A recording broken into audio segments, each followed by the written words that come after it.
ఎందుకు తెచ్చారు మీరు నీళ్ళు? నేను అడిగిన ఎందుకు తెచ్చిన నీళ్ళు మీరు గోదావరి నుంచి ఇంత కష్టపడి తెచ్చిందే ప్రజల కోసం రైతుల కోసం ఉన్నప్పుడు ఇవ్వండి, విరిగి ఇవ్వండి, విచ్చలవిడికి బ్రహ్మాండంగా ఇవ్వండి, వాళ్ళ హక్కు అని ఇస్తున్నాం. మంచిగా పంటలు ఎండిపోకుండా పండుతున్నాయి. పంటలు పండితే అధ్యక్ష పెద్ద ఆకాశం భూమి అంతుండే కేంద్ర ప్రభుత్వం మాకు సాదా కాదని ఎల్లెంకర పడ్డది, కొనలేమని. ఎంత పంట పండిస్తున్నాం అంటే మోసేటోడు సరిపోతలేడు, గోసేటోడు సరిపోతలేడు, గుంజేటోడు సరిపోతలేడు. 3 నెలల అధ్యక్ష ధాన్యం సేకరణ, 3 నెలలు. ఎన్ని డీసీఎంలు, ఎన్ని లారీలు, ఎన్ని 7,000 కొనుగోలు కేంద్రాలు పెడితే కూడా సరిపోతలేవు. ఫంక్షన్ హాల్స్ అవేంటి, ఎన్ని జూనియర్ కాలేజీలు, హై స్కూల్ అంత ధాన్యమే. రోడ్లు మొత్తం కల్లాలే, సగం రోడ్డు ఇచ్చి పెడతారు, సగం కల్లం పెడతారు అధ్యక్ష. అంటే నీళ్లు తెచ్చుకున్నాం, మంచినీళ్ళ కోస తీర్చుకున్నాం, కరెంటు కోస తీర్చుకున్నాం, కొంతవరకు ఒక దారికి వచ్చినాం. నిధులైతే ఆటోమేటిక్గా బడ్జెట్ తమరే పాస్ చేయిస్తున్నారు, మన పైసా మనకే ఖర్చు అవుతుంది. అది ఎంతనా కానీ కలిగినంతలో ఉన్నంతలో తెలంగాణ సరే. అది నిన్న ఆర్థిక మంత్రి గారు చెప్పారు, మళ్ళీ ఇప్పుడు చర్చ కూడా ఉంది, సభ్యులు మాట్లాడతారు, మంత్రి గారు సమాధానం చెప్తారు. బెస్ట్ పర్ఫార్మింగ్ స్టేట్ కింద ఉన్నాం. ఒక్క రూపాయి కూడా వేస్ట్ పోకుండా తెలంగాణ రూపాయి తెలంగాణకి ఖర్చు అవుతారు. నీళ్లలో చాలా వరకు సఫలీకృతమైనం, ఇంకా కావాల్సిన అక్కడ ఉంది. అంతిమ పోరాటాలు కొన్ని ఉన్నాయి, వాటాలు తీర్చే అక్కర్నది చాలా బలంగా కొట్లాడుతున్నారు మనులు. నిధుల విషయానికి వస్తే బడ్జెట్ మన బడ్జెట్ మనకే పాస్ అవుతుంది, మన పైసా మనకే ఖర్చు అవుతుంది. సార్థకమైంది నియామకాలు. ఈ నియామకాలకు సంబంధించి అధ్యక్ష, ఉద్యోగాలకు సంబంధించి ఆంధ్రప్రదేశ్ రాష్ట్రం వాళ్ళకి అక్కసు విపరీతమైనటువంటి అర్ధరహితమైనటువంటి అనవసరమైనటువంటి వివాదాలు. కరెంటు ఉద్యోగస్తుల పంచాయతీ అధ్యక్ష సుప్రీంకోర్టు దాకా పోయింది. ఇయ్యాలటి దిగలే. 9th 10th షెడ్యూల్ సంస్థలు ఇంకా దిగలే, పంచాయతీ ఇంకా పెండింగే. అనవసరమైనటువంటిది. అంటే కాలికి పెడితే మెడకు, మెడకు పెడితే కాలికి, అంత గందరగోళమైన పరిస్థితి. తెలంగాణకు చరిత్ర ఉంది అధ్యక్ష. అంటే ఆంధ్రప్రదేశ్ రాష్ట్రం వాళ్ళు పెట్టే పంచాయతీ ఎంత అర్ధరహితంగా ఉందనేది ప్రజలకు తెలియాల్సిన అక్కర్ది, గౌరవ సభ కూడా తెలియాల్సిన అక్కర్ది అధ్యక్ష. నిజాం రాజున్న కాలంలో ఆ మూసీ నది వంగితే వరదలు వచ్చినాయి అధ్యక్ష హైదరాబాద్. అప్పుడు ఆయన ఏం చేద్దాము, ఈ నగరాన్ని పౌరులను ఎట్లా రక్షించుకోవాలని మోక్షగుండం విశ్వేశ్వరయ్య గారిని పిలిపించి సలహా అడిగితే గండిపేట హిమాయస్తారు 2 గటబా, ఆ వరద దగ్గుతుంది, బాధ పోతుంది, ఇట్టు కాదని చెప్తే అప్పుడు కట్టిండి అధ్యక్ష. కట్టిన తర్వాత ఇక వరద బాధ పోయింది. అప్పుడు ఆ విశ్వేశ్వరయ్య గారి హానర్లో ఆ నిజాం గారు ఒక అక్కడ లంచ్ ఏర్పాటు చేస్తారు అధ్యక్ష. ఎక్కడ ఇప్పుడు మన అగ్రికల్చర్ యూనివర్సిటీ ఉన్న కాడ, ఆ చెరువు కాడ ఒక దగ్గర కొబ్బరికాయను అది కొట్టి దాన్ని స్టార్ట్ చేసి వచ్చి అక్కడ లంచ్ ఏర్పాటు చేస్తారు. అప్పుడు పెట్టిండ్రు. అక్కడ విశ్వేశ్వరయ్య గారు ఉండి మంచి పని చేసిందండి మీరు, రాజుగారు, నిజాం గారు, మీరు ఇంకో 2 మంచి పనులు చేయొచ్చు, ఈ నీళ్లు మంచివి, ఈ అనంతగిరి కొండల నుంచి ఓషధుల నుంచి వస్తాయి మంచి నీళ్ళు, అవి చాలా తాగితే కూడా పెయ్యి కూడా మంచిదే ఆరోగ్యాలకు. కాబట్టి హైదరాబాద్ డ్రింకింగ్ వాటర్ కోసం కూడా మీరు వాడుకోవచ్చు. అట్లాగే మంచి వ్యవసాయ పరిశోధన కేంద్రం పెట్టి కూడా వ్యవసాయం గురించి కూడా మీరు చేయొచ్చు అని చెప్తే అప్పుడు అప్పటికప్పుడే ఎక్కడైతే కూర్చొని భోంచేస్తున్నారో अब दूसरे जगह को यही मुकर्रर करो, यही कायम करो అని ఫర్మాన్ ఇష్యూ చేసి 5,000 ఎకరాలు ఇచ్చి అగ్రికల్చర్ కాలేజ్ పెట్టారు అధ్యక్ష. ఉస్మానియా యూనివర్సిటీలో అంతర్భాగంగా అగ్రికల్చర్ కాలేజ్ పెట్టారు. ఇది హిస్టరీ. దానిలో మాకు వాటా కావాలని అడుగుతారు ఇప్పుడు ఆంధ్ర రాష్ట్రం వాళ్ళు. ఇవాళ చెప్పాలి వాళ్ళకి అధ్యక్ష. అంటే వాళ్ళు పెట్టే పంచాయతీ ఎంత అర్ధరహితంగా గప్పటి ప్రాపర్టీ దానిలో మా వాటా వస్తుందంటారు వాళ్ళు. అట్లనే ఆర్టీసీ హాస్పిటల్ ఉంటుంది అధ్యక్ష, ఒకటి వాళ్ళకి దగ్గర ఉండాలి అడిగిక్ అని చెప్పి ఏం చేశారంటే ఉస్మానియా యూనివర్సిటీలో కొద్దిగా భూమి తీసుకొని దానిలో పెట్టింది అప్పటికప్పుడు. అది ఇప్పుడు కూడా యూనివర్సిటీ భూమే, తారనాకల ఈ భూమిలో పెట్టింది. అది సరే మన కార్మికులు మనకు కావాలి కదా, ఓ బందుకో మూలకు తీసుకొని పెట్టిండ్రు. ఇప్పుడు కూడా ఉస్మానియా యూనివర్సిటీ భూమి అధ్యక్ష, దానిలో మా ఇస్తా కావాలంటారు వాళ్ళు. అర్థం ఉంటుంది దీనికి. అరే ఈ భూములన్నిటికో చరిత్ర ఉంది, తెలంగాణ ప్రాపర్టీస్ అవి. ఈ పరిస్థితి అంటే కూడా వాళ్ళు వినకుండా కాలికి పెడితే మెడకు, మెడకు పెడితే కాలికి పెడితే పంచాయతీ తెగనియే. ఉద్యోగస్తుల అధ్యక్ష ఇయ్యాలటికి అధ్యక్ష ఇప్పుడు రైట్ నౌ మన చీఫ్ సెక్రటరీ గారితో సహా ఒక 14 మంది ఐఏఎస్ ఆఫీసర్లు ఇంకా క్యాట్కు పోయి కోర్టుకు పోయి ఈడికి పోయి ఆడికి పోయి వాళ్ళని ఇటు కాకుండా అటు కాకుండా బతకకుండా పంచాయతీ. ఇక మనకున్న మహత్తరమైన కేంద్ర ప్రభుత్వం చాలా గొప్ప ప్రభుత్వం ఉంది మనకు, మన కర్మానికి. ఎన్నిసార్లు పోయి చెప్తే మా అధ్యక్ష విమానం ఖర్చులు పెట్టి సస్తమే చేయరు పరిష్కారం. ఆర్బిట్రేట్ చేసి వాళ్ళ బాధ్యత, ఇట్ ఇస్ దర్ డ్యూటీ. పరిష్కారం చేయరు. ఆర్డర్ టు సర్వ్ అని ఒక ఆర్డర్ ఇచ్చారు అధ్యక్ష. ఎంత అనిచ్చిందంటే రాష్ట్రం ఏర్పడ్డ కొత్తలో అనుభవించినాం కాబట్టి మాకు తెలుసు ఆ బాధ. ఆర్డర్ టు సర్వ్ అని వర్క్ ఇచ్చిన ఐఏఎస్ అధికారి, ఐపీఎస్ అధికారి, వేరే అధికారులు मैं यहाँ रहता हूँ कि आंध्रा जाता हूँ, आंध्रा रहता हूँ कि तेलंगाना आता हूँ, समझ में नहीं आता. అట్లొక 6 నెలలు. ఆ తర్వాత వాళ్ళు residuary state. Andhra being the residuary state, seniority वो लोग फाइनल करना. ఆర్డీఓ సీనియారిటీ ఫైనల్ చేయరు, డిఎస్పీ సీనియారిటీ ఫైనల్ చేయరు. ఆ లింకు పాతది. 1000 అధ్యక్ష దాదాపు 942 ఎన్నో సూపర్ న్యూమరీ పోస్ట్ చేయాల్సి వచ్చింది. ఇదంతా కూడా జరిగినటువంటి తతంగం. దీనిలో అధ్యక్ష గతంలో ముల్కీ రూల్స్ ఉండే తెలంగాణ 1919లో తెలంగాణ ప్రజలు ఉద్యమిస్తే అప్పుడున్న నిజాం రాజు ఇచ్చినటువంటి హక్కు అది. ఆంధ్రప్రదేశ్ ఏర్పడప్పుడు జెంటిల్మెన్ అగ్రిమెంట్ అని పెట్టి దాన్ని కంటిన్యూ ఉంటుందని చెప్పారు. తర్వాత దాన్ని ఫ్లౌట్ చేశారు. సుప్రీంకోర్టు జడ్జిమెంట్ ఇచ్చింది అధ్యక్ష. దాన్ని కూడా కాలరాసి పరిస్థితి రాజ్యాంగ సవరణ చేశారు. వెరిసి మొత్తం అన్యాయం జరిగింది. ఆ తదనంతరం జరిగిన దానిలో ముల్కీ రూల్స్ను మించినటువంటి స్పిరిట్ ఇంప్లిమెంట్ కావాలి తెలంగాణకు నిజంగా న్యాయం జరగనట్టు. అంత గొప్పగా పోవాలి. ఈ తతంగం అంతా జరిగి రాష్ట్రము అలా గెలవడము, ఉద్యమాలు జరగడం, ఆ ఉద్యమాలు అయిపోయి మళ్ళీ ఇప్పుడు రాష్ట్రం రావడం. ఆ తర్వాత ఏం జరగాలి అధ్యక్ష? మళ్ళా పటిష్టవంతమైనటువంటి రాష్ట్రపతి ఉత్తర్వులు రావాలి. శాశ్వత ప్రయోజనం చేకూరాలి. 1 దినం 2 దినాలు 3 దినాలు ఇవాళ రేపు హగమాగం కాదు కదా అధ్యక్ష. అందుకే నేను అన్నా, politics for TRS is a task, not a game. మా దృక్కోణం అట్లా ఉంటుంది, మా దృష్టికోణం అట్లుంటుంది. 2 రోజులు ఆలస్యమైనా దేరాయ దురుస్తాయి అన్నట్టు మంచిగా రావాలి, మంచిగా జరగాలి, పక్కా జరగాలి పని. ఆ కోణంతో పనిచేసినాం. మేము చేస్తూ కూడా ఏం చేసినాం? ఆంధ్ర వివాదం పరిష్కరించకున్నా మేము దాదాపుగా 1,12,000 కొత్త పోస్టులు మంజూరు చేసి 1,56,000 ఉద్యోగాలు నోటిఫై చేసినాం అధ్యక్ష. అందులో 1,33,942 ఉద్యోగాలు భర్తీ అయినాయి. మిగిలిన 22,000 చిల్లర ఉద్యోగాలు ప్రాసెస్ నడుస్తూ ఉంది. అది జరుగుతుంది. అంటే అప్పుడు ఇచ్చినటువంటి 1,56,000 ఉద్యోగాల నోటిఫికేషన్ ఒకటి అధ్యక్ష. ఆ తదనంతరం రాష్ట్రపతి ఉత్తర్వులు తీసుకురావడానికి పోతే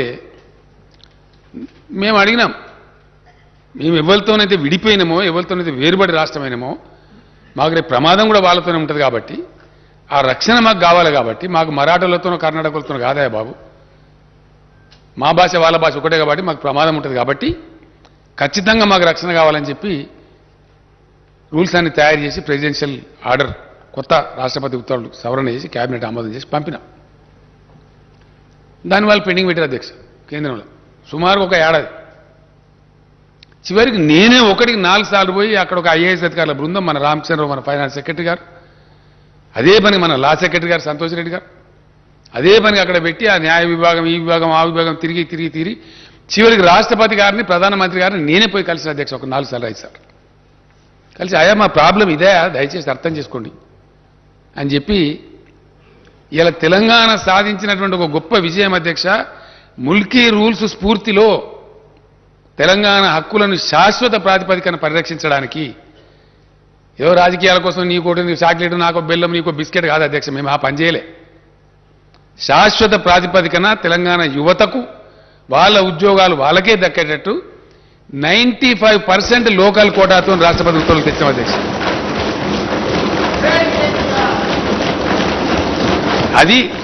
అది మేము చేసింది. 4 రోజులు ఆలస్యమైతే అయింది, కానీ శాశ్వతంగా ఈ కారణం నుంచి ఏ ఉద్యోగం వచ్చినా 95% ఎక్కడి నుంచి అధ్యక్ష? గతంలో స్టేట్ లెవెల్ పోస్టులను పెట్టి మొత్తం కొట్టేశారు. ఇలా అటెండర్ పోస్ట్ నుంచి ఆర్డీఓ పోస్ట్ దాకా 95% లోకల్స్కే వస్తుంది. Only 5% non local. ఆ 5%లో కూడా మళ్ళీ 3%, 4%, 2% మనకే వస్తుంది అధ్యక్ష, ఓపెన్ కోటాలో. గతంలో ఏం చేసింది మోసం అంటే 20% నాన్ లోకల్ కోటా అని పెట్టారు అధ్యక్ష. అసలు నాన్ లోకల్ కోటా లేదు. నాన్ లోకల్ కోటా అని దాన్ని లోకల్స్కి అవకాశం ఇవ్వకుండా తెలంగాణ ఉద్యోగాలు కొట్టేసింది. రెసిడెన్షియల్ స్కూళ్ళు వగైరా ఇవన్నిటినీ అవి సొసైటీలని పేరు పెట్టి సొసైటీకి రాష్ట్ర ఉత్తర్వులు వర్తించవని అట్లా కూడా మోసం చేశారు. అన్ని కొట్టిపడేసాం అధ్యక్షకు. ఒక్క సెక్రటేరియట్కి, ఎందుకంటే సెక్రటేరియట్కు వివిధ సర్వీసుల నుంచి వివిధ ఫీడర్ల నుంచి మన తెలంగాణ ఉద్యోగుల్ని తీసుకుంటారు కాబట్టి అది ఒక్క బాడీ చిన్న తప్ప మిగతా అన్నీ కూడా 95% లోకల్ అధ్యక్ష. Only 5% open quota, not non local. అందులో మన లోకల్స్ కంప్లీట్ చేయొచ్చు. అట్లా ఇంచుమించుగా 97, 98%, 99% కలిసి అయితే 100% మన పిల్లలకే ఉద్యోగాలు వచ్చేటట్టు ఏర్పాట్లు చేసినాం. ఈ ఆంధ్ర పెట్టే పంచాయతీ తెగడానికి నిన్న మొన్న దాకా తెగలేదు అధ్యక్ష. గత సంవత్సరం డిసెంబర్ కొద్ది రోజుల ముందు చివరికి ఆ 400-500 పోస్టులు పోలీసులు డిఎస్పీలు అయ్యి ఆర్డీఓలు అవన్నీ సూపర్ న్యూమరీ ఇచ్చిన తర్వాత ఆ సీనియార్ల పంచాయతీ కూడా తెగి వాళ్ళకి మనది మనకు గవర్నమెంట్ ఉద్యోగస్తుల కాడికి అయింది. అయిన తర్వాత ఉత్తర్వులు, రాష్ట్రపతి ఉత్తర్వులు తీసుకొచ్చి వాటిని జారీ చేసి డిసెంబర్లో జీవోలు ఇచ్చినాం ఉద్యోగులను. ఎందుకంటే ఎప్పుడు తేలితే అధ్యక్ష ఖాళీలు కంప్లీట్గా పూర్తిస్థాయి అవగాహన ఖాళీల మీద రావాలంటే, రాష్ట్రపతి ఉత్తర్వులు కంప్లీట్ అమలు కావాలంటే ఎప్పుడు పాసిబుల్ అవుతుంది? ఉన్న ఉద్యోగస్తులు డివైడ్ కావాలి. కొత్త జోన్ల ప్రకారం, కొత్త డివిజన్ల ప్రకారం, కొత్త జిల్లాల ప్రకారం. జిల్లా క్యాడర్ జిల్లాకు, జోనల్ క్యాడర్ జోనాలకు, మల్టీ జోనల్ అంటే స్టేట్ లెవెల్ పోస్ట్ మేము మల్టీ జోనల్ అంటున్నాం, మల్టీ జోనల్కు ఆ అలాట్మెంట్ చేసినారు. దాని మీద ఇష్యూ చేసిందే 317. ఇది అర్థం కాక అదేందో మేము ఉద్యోగుల వ్యతిరేకం పోయినామన్నట్టు కొంతమంది, కొన్ని పార్టీలు అది ఏం తోకదలో తల తెలియదు, బాధ్యత లేదు, నెత్తి లేదు, కత్తి లేదు, రోడ్ల మీద పడి వీరంగాలు. సరే న్యాయస్థానాలకు పోయినారు, ఏదేది చేస్తారో అవన్నీ చేస్తారు.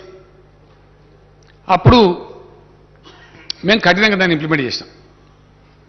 ఎందుకంటే పాపం బయట పిల్లలు మాకు ఉద్యోగం వస్తుంది కదా, గ్రూప్ 1 నోటిఫై చేయలేకపోయినాం, పంచాయతీ దగ్గర గ్రూప్ 2 చేయలే, గ్రూప్ 3 చేయలే, ఇప్పుడు అన్నీ నోటిఫై చేయాలి సమగ్రంగా.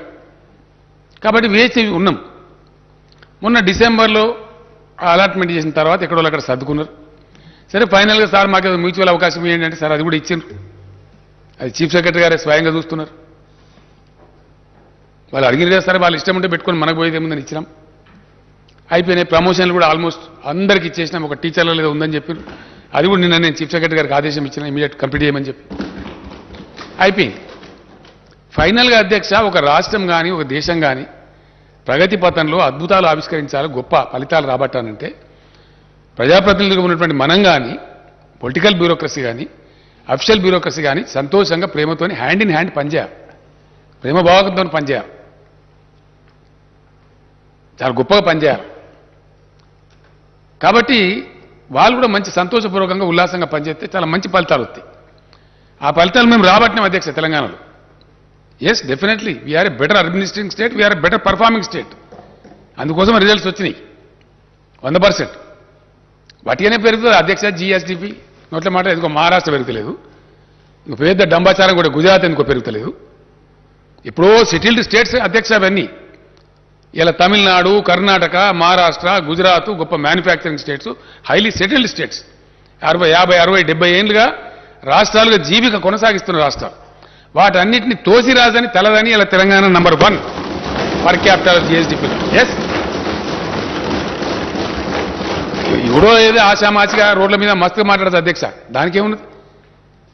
ప్లాట్ఫామ్ స్పీచ్లు మేము కూడా కొట్టగలుగుతాం మస్తుగా. ఇది వాస్తవం కాదా?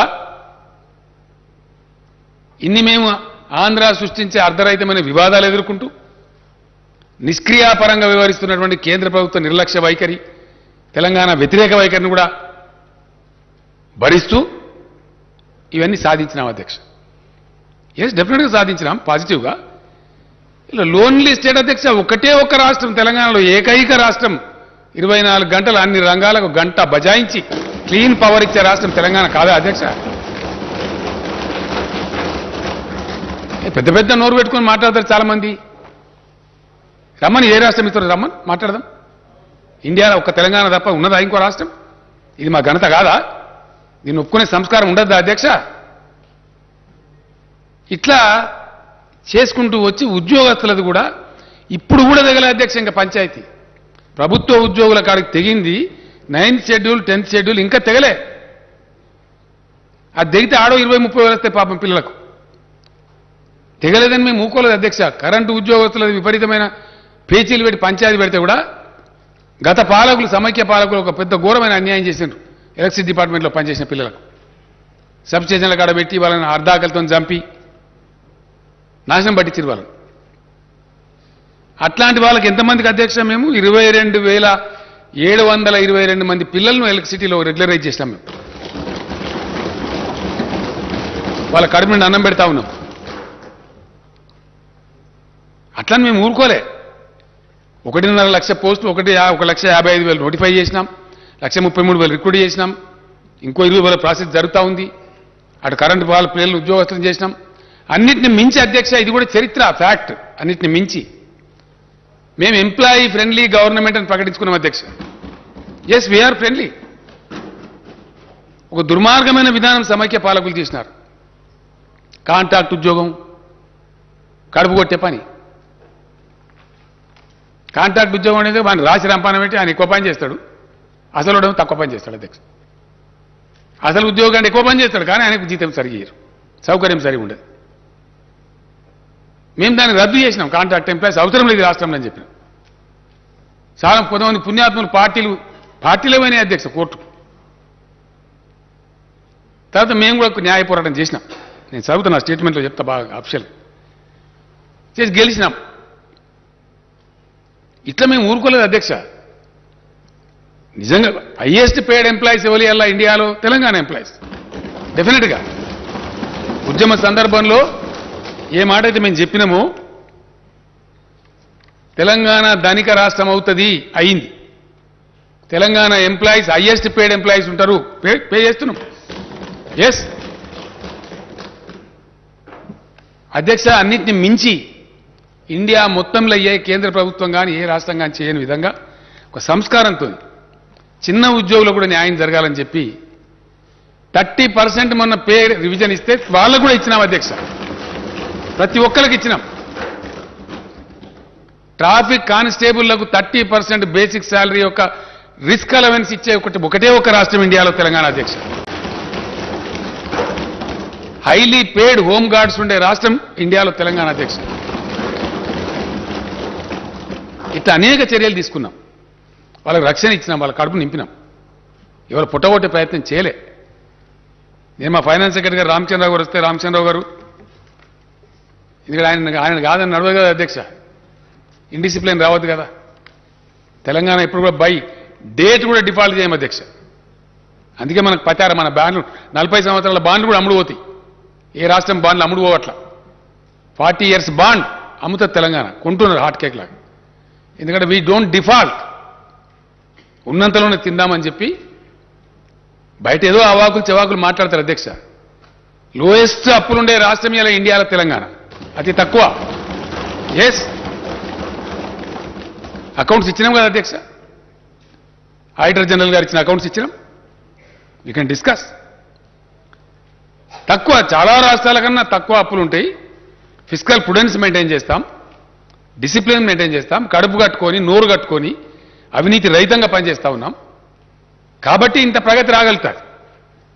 ఒక వాతావరణం బిల్డ్ అయితే ఈ ప్రగతి వస్తుంది. ఈ ప్రగతిని డిట్రాక్టర్స్ అంటే మా ఏకాగ్రతను చెడగొట్టాలని ప్రయత్నం చేసే డిట్రాక్టర్స్ ఎవరైతే ఉంటారో వాళ్ళు విశ్వ ప్రయత్నాలు చేసినా అది రాకుండా మేము ముందుకు పోతా ఉన్నాం. ఖచ్చితంగా అదేవిధంగా ముందుకు పోతాం అధ్యక్ష, అందులో అనుమానం కూడా లేదు. ఇవాళ నిరుద్యోగ యువత పాపం పిల్లలు, నిరుద్యోగ యువకుల తల్లిదండ్రులు బయట ఎదురు చూస్తూ ఉన్నారు. హౌస్ ఉంది కాబట్టి as a matter of respect to the house, సాంప్రదాయాలు తెలిసిన వాళ్ళం కాబట్టి, మర్యాద కాబట్టి నేను వనపర్తిలో చాలా పెద్ద సంఖ్యలో వచ్చిన అధ్యక్ష జనం, చాలా పెద్ద బహిరంగ సభ అక్కడ చెప్పి ఉంటాను నేను. కానీ సభ కొలువు తీరున్నది కాబట్టి ఒక పాలసీ డెసిషన్ సభలో చెప్పాలి కాబట్టి నేను అక్కడ చెప్పలేదు. పిల్లలు చూస్తారు కదా అని ఉద్దేశంతో 10 గంటలకు టీవీ కార్డు ఉండినా రేపు ప్రకటన చేస్తామని చెప్పినాం, అంతే కదా అధ్యక్ష. నేను చాలా సంతోషంగా ప్రకటిస్తా ఉన్నా, రేపు రాబోయే రోజులలో షెడ్యూల్ 9, షెడ్యూల్ 10 కూడా పరిష్కారం అయితే, అంటే వివిధ ప్రభుత్వ రంగ సంస్థల అధ్యక్ష తమకు తెలియంది కాదు, దాదాపు 40-50 ఉంటాయి. ఆ వివాదం కూడా ఈ ఆంధ్రతో పరిష్కారం అయిపోతే అక్కడ కూడా అవకాశాలు ఏర్పడతాయి. ఇక మన అనుకూలంగా మన తెలంగాణ కాంటెక్స్ట్లో మన కొన్ని పాతే తీసేస్తాం కావచ్చు, కొన్ని కొత్త కార్పొరేషన్లు పెట్టుకోవడం కావచ్చు, అక్కడ కూడా అవకాశాలు వస్తాయి. అవి మళ్ళీ రావచ్చు, 10,000 20,000 ఎన్ని స్థానాలు వస్తాయి. అవి కాకుండా ఇప్పుడు పరిష్కారమైనటువంటి దాని ప్రకారంగా మొత్తం తెలంగాణ మన ఉద్యోగుల విభజన చేసిన తర్వాత స్టేట్మెంట్ చదువుతా అధ్యక్ష, ఒక వర్డ్ చెప్పి తమ అనుమతితోని. మొత్తం ఈరోజు 91,147 ఖాళీలు ఏర్పడాయి అధ్యక్ష.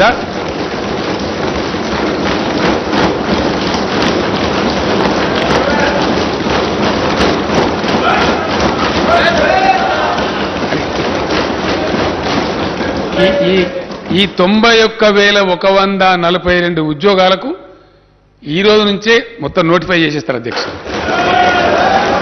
Today it self.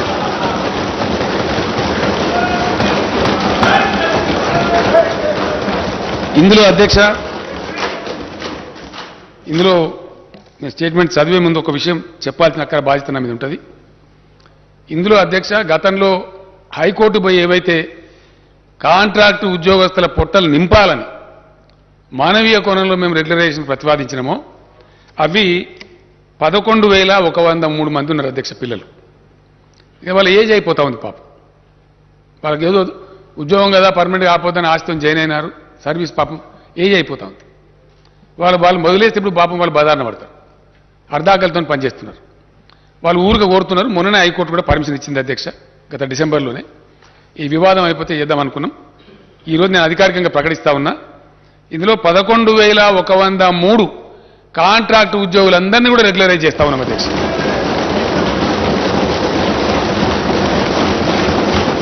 మిగిలినటువంటి తమరు ప్రతిపాదించిన మన లెజిస్లేచర్ ఉద్యోగాలు కూడా ఉన్నాయి అధ్యక్ష, అది కూడా చెప్తే నేను డీటెయిల్స్ వస్తాయి. 80,039 ఉద్యోగాలకు తక్షణం ఈ రోజు నుంచే సంబంధిత శాఖలకు నోటిఫికేషన్లు ఇష్యూ అయితే అధ్యక్ష. దీంట్లో విద్యాశాఖలోనే సుమారు 25 నుంచి 30,000 వస్తున్నాయి అధ్యక్ష.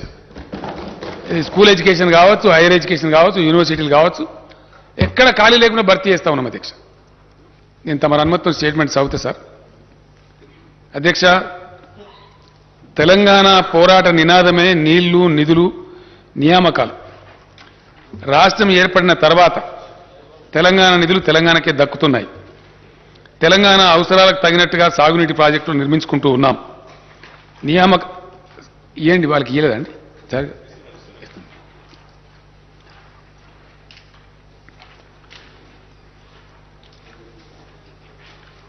సాగునీటి ప్రాజెక్టులు నిర్మించుకుంటూ ఉన్నాం. నియామకాలకు సంబంధించి స్థానిక అభ్యర్థులకు సంపూర్ణ న్యాయం జరగడానికి కావలసిన పటిష్టమైన వ్యవస్థను, విధానాన్ని రూపొందించి అమలు చేస్తున్నాం. ఈ నేపథ్యంలో భారత రాజ్యాంగంలోని ఆర్టికల్ 371D ప్రకారం రాష్ట్రపతి ఉత్తర్వులకు సవరణలు చేయడం కోసం ప్రతిపాదనలు పంపించాం. కేంద్రం అనవసర తాత్సారం చేసింది. దీంతో నేనే స్వయంగా అనేక మార్లు ఢిల్లీకి వెళ్ళి గౌరవ ప్రధానమంత్రి గారిని, గౌరవ రాష్ట్రపతి గారిని కలిసి దీనికి ఉన్న ప్రాముఖ్యతను వివరించారు. దీనికోసమని ప్రత్యేకంగా అధికారుల బృందాన్ని ఢిల్లీలో పెట్టి ప్రభుత్వం నిరంతర ప్రయత్నం చేసింది. రాష్ట్ర ప్రభుత్వం చేసిన ప్రయత్నాల ఫలితంగా రాష్ట్రపతి ఉత్తర్వుల సవరణ సాధ్యమైంది. ఇది తెలంగాణ ప్రజల చిరకాల ఆకాంక్షను నెరవేర్చిన చరిత్రాత్మకమైనటువంటి విజయం. తెలంగాణ ప్రభుత్వం కృషి వల్ల ఇక నుంచి ప్రభుత్వ ఉద్యోగాలలో అత్యంత దిగువ స్థాయి క్యాడర్ నుంచి ఉన్నత స్థాయి క్యాడర్ దాకా, అంటే అటెండర్ నుంచి ఆర్డీఓ దాకా స్థానిక అభ్యర్థులకు 95% రిజర్వేషన్ అమలవుతుందని తెలియజేయడానికి నేను సంతోషిస్తూ ఉన్నాను. దేశంలో స్థానికులకు ప్రభుత్వ ఉద్యోగ నియామకాల్లో 95% రిజర్వేషన్ సాధించిన ఒకే ఒక్క రాష్ట్రం తెలంగాణ రాష్ట్రం అధ్యక్ష. అర్ధ శతాబ్దం పాటు తెలంగాణకు జరిగిన అన్యాయ పరంపరను టీఆర్ఎస్ ప్రభుత్వం అంతం చేయగలిగింది అని చెప్పడానికి నేను గర్విస్తా ఉన్నాను. కొత్తగా సాధించుకున్న రాష్ట్రపతి ఉత్తర్వుల మేరకు స్థానిక అభ్యర్థులకు రిజర్వేషన్ శాతం పెరగడమే కాకుండా స్థానిక రిజర్వేషన్ పరిధిలోకి వచ్చే పోస్టుల సంఖ్య కూడా గణనీయంగా పెరిగింది. గత ఉత్తర్వుల ప్రకారం RDO, DSP, CTO, RTO, district registrar, excise superintendent తదితర గ్రూప్ 1 ఉద్యోగాలకు లోకల్ రిజర్వేషన్ వర్తించేది కాదు. కానీ ఇప్పుడు ఇవన్నీ కూడా లోకల్ రిజర్వేషన్ల పరిధిలోకి తీసుకొచ్చాం. గతంలో ఉన్న రాష్ట్రపతి ఉత్తర్వుల ప్రకారం 60 నుంచి 80% వరకు మాత్రమే లోకల్ రిజర్వేషన్ పరిధి ఉండేది. ఇప్పుడు అన్ని పోస్టులకు 95% లోకల్ రిజర్వేషన్ వర్తిస్తుంది అధ్యక్ష. స్థానిక అభ్యర్థులు తమ స్వంత జిల్లా, స్వంత జోన్, మల్టీ జోన్లలో 95% రిజర్వేషన్ సౌకర్యాన్ని కలిగి ఉండడమే కాక ఇతర జిల్లాలు, జోన్లు, మల్టీ జోన్లలో 5% ఓపెన్ కోటాకు ఉద్యోగాలకు పోటీ పడవచ్చు. స్థానిక అభ్యర్థులు తమ జిల్లాలో జిల్లా క్యాడర్ పోస్టులకు, తమ జోన్లోని జోనల్ క్యాడర్ పోస్టులకు అర్హత కలిగి ఉంటారు. నిరుద్యోగ యువత ఆయా ఉద్యోగాలకు పోటీ పడటానికి గతం కన్నా ఎక్కువ అవకాశాలు లభిస్తాయని తెలియజేస్తున్నాను. 7 జోన్లు, 33 జిల్లాల వారీగా ఉద్యోగ నియామకాలు చేపట్టడం వల్ల రాష్ట్రంలోని మారుమూల ప్రాంతాల్లో ఉద్యోగ ఖాళీలు, సిబ్బంది కొరత వంటి సమస్యలు తీరుతాయి. కొత్త రాష్ట్రం ఆవిర్భావం అనేది భౌగోళిక విభజనతో పాటు ఉద్యోగులు, ఆస్తుల విభజనతో కూడుకున్న ప్రక్రియ. ప్రభుత్వ సంస్థలు మాత్రమే కాక ఆంధ్రప్రదేశ్ పునర్వ్యవస్థీకరణ చట్టంలోని 9, 10 షెడ్యూళ్ల కింద పేర్కొన్న ప్రభుత్వ పరిధిలోని వివిధ వాణిజ్య సంస్థలు, ఇతర సంస్థలకు చెందిన ఆస్తులు, ఉద్యోగాల విభజన కూడా ముడిపడి ఉంది. అయితే ఈ ప్రక్రియకు కేంద్ర ప్రభుత్వం ఆదేశాలతో సంబంధం ఉంది. ఆంధ్రప్రదేశ్ రాష్ట్రం సృష్టిస్తున్న అర్ధరహిత వివాదాలు, కాలికేస్తే మెడకు, మెడకేస్తే కాలికి వేసినట్టుండే దుర్మార్గ వైఖరి, దీనికి తోడు కేంద్ర ప్రభుత్వ బాధ్యత రాహిత్యం, నిర్లిప్తత వల్ల ఈ ప్రక్రియ ఇప్పటికీ ఇంకా పూర్తి కాలేదు. తెలంగాణ ప్రభుత్వం ఏర్పడిన తర్వాత తెలంగాణ కేంద్రంగా ప్రణాళికలను, విధానాలను రూపొందించుకున్నాం. తెలంగాణ అవసరాలకు తగిన విధంగా పరిపాలనా సంస్కరణలు అమల్లోకి తెచ్చాం. వివిధ శాఖలను పునర్వ్యవస్థీకరణ చేసి బలోపేతం చేసే దిశగా చర్యలు తీసుకున్నాం. సాగునీరు, వ్యవసాయం, విద్య, వైద్యం, ఆరోగ్యం, గ్రామీణ ప్రాంతాల్లో నీటి సరఫరా, పంచాయతీరాజ్ వంటి కీలకమైన శాఖలను తెలంగాణ దృక్పథంతో కొత్తగా తీర్చిదిద్దుకున్నాం. తెలంగాణ ప్రభుత్వ పరిపాలన సజావుగా సాగడం కోసం అవసరమైన 1,12,307 కొత్త పోస్టులను మంజూరు చేసింది. దీంతో పాటు రాష్ట్రంలో ఖాళీగా ఉన్న పోస్టులను గుర్తించి మొత్తం 1,56,254 పోస్టులు భర్తీ చేయాలని నిర్ణయించి ఇప్పటి వరకు 1,33,942 పోస్టులను భర్తీ చేసింది. మిగిలిన పోస్టుల భర్తీ ప్రక్రియ కొనసాగుతూ ఉన్నది. కొత్తగా ఏర్పడిన మల్టీ జోన్ల వివరాలు ఈ కింది విధంగా ఉన్నాయి. జోన్ 1 కాళేశ్వరం జోన్ అధ్యక్ష, ఆసిఫాబాద్, అంటే ఇందులో ఉన్న జిల్లాల పేర్లు నేను చెప్తా ఉన్నా అధ్యక్ష. ఆసిఫాబాద్, కుమ్రం భీం, మంచిర్యాల, పెద్దపల్లి, జయశంకర్, భూపాలపల్లి, ములుగు జిల్లాలు జోన్ కాళేశ్వరంలో జోన్ 1లో ఉన్నాయి అధ్యక్ష. బాసర జోన్, జోన్ 2, ఆదిలాబాద్, నిర్మల్, నిజామాబాద్, జగిత్యాల జిల్లాలు ఈ బాసర జోన్లో ఉన్నాయి అధ్యక్ష. అదేవిధంగా వేములవాడ రాజన్న జోన్, కరీంనగర్, రాజన్న సిరిసిల్ల, సిద్దిపేట, మెదక్, కామారెడ్డి జిల్లాలు రాజన్న జోన్లో ఉన్నాయి అధ్యక్ష. భద్రాద్రి జోన్, కొత్తగూడెం, భద్రాద్రి, ఖమ్మం, మహబూబాబాద్, వరంగల్, హన్మకొండ జిల్లాలు ఈ భద్రాద్రి జోన్లో ఉన్నాయి అధ్యక్ష. అదేవిధంగా జోన్ 5 యాదాద్రి జోన్, సూర్యాపేట, నల్లగొండ, యాదాద్రి భువనగిరి, జనగాం జిల్లాలు యాదాద్రి జోన్లో ఉన్నాయి అధ్యక్ష. చారిత్రాత్మక చార్మినార్ జోన్, చార్మినార్ జోన్లో మేడ్చల్, మల్కాజిగిరి, హైదరాబాద్, రంగారెడ్డి, సంగారెడ్డి, వికారాబాద్ జిల్లాలు ఇందులో అంతర్భాగంగా ఉన్నాయి అధ్యక్ష. జోన్ 7 జోగులాంబ జోన్, మహబూబ్ నగర్, నారాయణపేట, జోగులాంబ గద్వాల వనపర్తి నాగర్ కర్నూలు జిల్లాలు జోన్ 7లో ఉన్నాయి అధ్యక్ష. రాష్ట్ర ప్రభుత్వం ప్రతిపాదించిన సవరణలకు గౌరవ రాష్ట్రపతి గారు ఆమోదం తెలపడంతో 2021లో తుది ఉత్తర్వులు జారీ అయ్యాయి. ఈ ఉత్తర్వులకు అనుగుణంగా స్థానిక క్యాడర్ వ్యవస్థీకరణ ప్రక్రియ గతేడాది ఆగస్టులో పూర్తి అయింది. పలు ఉద్యోగ సంఘాలతో చర్చల తర్వాత ప్రస్తుత ఉద్యోగులను కొత్త స్థానిక క్యాడర్ల కింద కేటాయించే ప్రక్రియను గతేడాది డిసెంబర్లో ప్రభుత్వం పూర్తి చేసింది. దీంతో ప్రతి జిల్లా, జోనల్, మల్టీ జోనల్ కొత్త స్థానిక క్యాడర్లలో నేరుగా భర్తీ చేయాల్సిన ఖాళీల వివరాలపై స్పష్టత వచ్చింది. ఖాళీల భర్తీ గురించి నోటిఫికేషన్లు జారీ చేయడానికి మార్గం సుగమమైంది. ఉమ్మడి రాష్ట్రం నుంచి తెలంగాణకు కాంట్రాక్టు ఉద్యోగులు వారసత్వంగా లభించారు. ప్రభుత్వ రంగంలో ఇంత పెద్ద సంఖ్యలో కాంట్రాక్టు ఉద్యోగులు ఉండటం సబబు కాదని తెలంగాణ ప్రభుత్వం భావించింది. ఈ నేపథ్యంలోనే రాష్ట్రం ఏర్పాటైన కొత్తలోనే 2014 జూన్ 2 నాటికి కాంట్రాక్టు ఉద్యోగులుగా పనిచేస్తున్న వారిని మానవీయ దృక్పథంతో ప్రభుత్వం రెగ్యులర్ చేయాలని నిర్ణయించింది. అయితే కొన్ని రాజకీయ పార్టీలు సంకుచిత మనస్తత్వంతో కోర్టులు కేసులు వేసిన నేపథ్యంలో హైకోర్టు జారీ చేసిన తాత్కాలిక ఉత్తర్వుల కారణంగా ఈ ప్రక్రియ మధ్యలో నిలిచిపోయింది. ప్రభుత్వం పట్టువిడవకుండా న్యాయ పోరాటం చేసింది. ప్రభుత్వ పోరాటం ఫలితంగా గత ఏడాది డిసెంబర్ 7న సంబంధిత రిట్ పిటిషన్ను కొట్టేస్తూ హైకోర్టు ఆదేశాలను వెలువరించింది. అవరోధాలన్నీ తొలగిపోయిన నేపథ్యంలో కాంట్రాక్టు ఉద్యోగుల సేవలను ప్రభుత్వం క్రమబద్ధీకరిస్తున్నది. అధ్యక్ష, ఇకపై రాష్ట్రంలో కాంట్రాక్టు పద్ధతిలో ఉద్యోగ నియామకాలు ఉండవు అని నేను స్పష్టంగా తెలియజేస్తూ ఉన్నాను. యూనివర్సిటీల్లో 2020 బోధన పోస్టులను 2774 బోధనేతర పోస్టులను భర్తీ చేయాలని ప్రభుత్వం ప్రతిపాదించింది. దీంతో మొత్తం ప్రత్యక్ష నియామక ఖాళీలు 91,142గా ఉన్నాయని తేలింది. కాంట్రాక్టు ఉద్యోగుల రెగ్యులరైజేషన్ పోగా రాష్ట్రంలో నేరుగా నియామకం చేయాల్సిన ఖాళీల సంఖ్య 80,039గా ఉన్నట్టు తేలింది.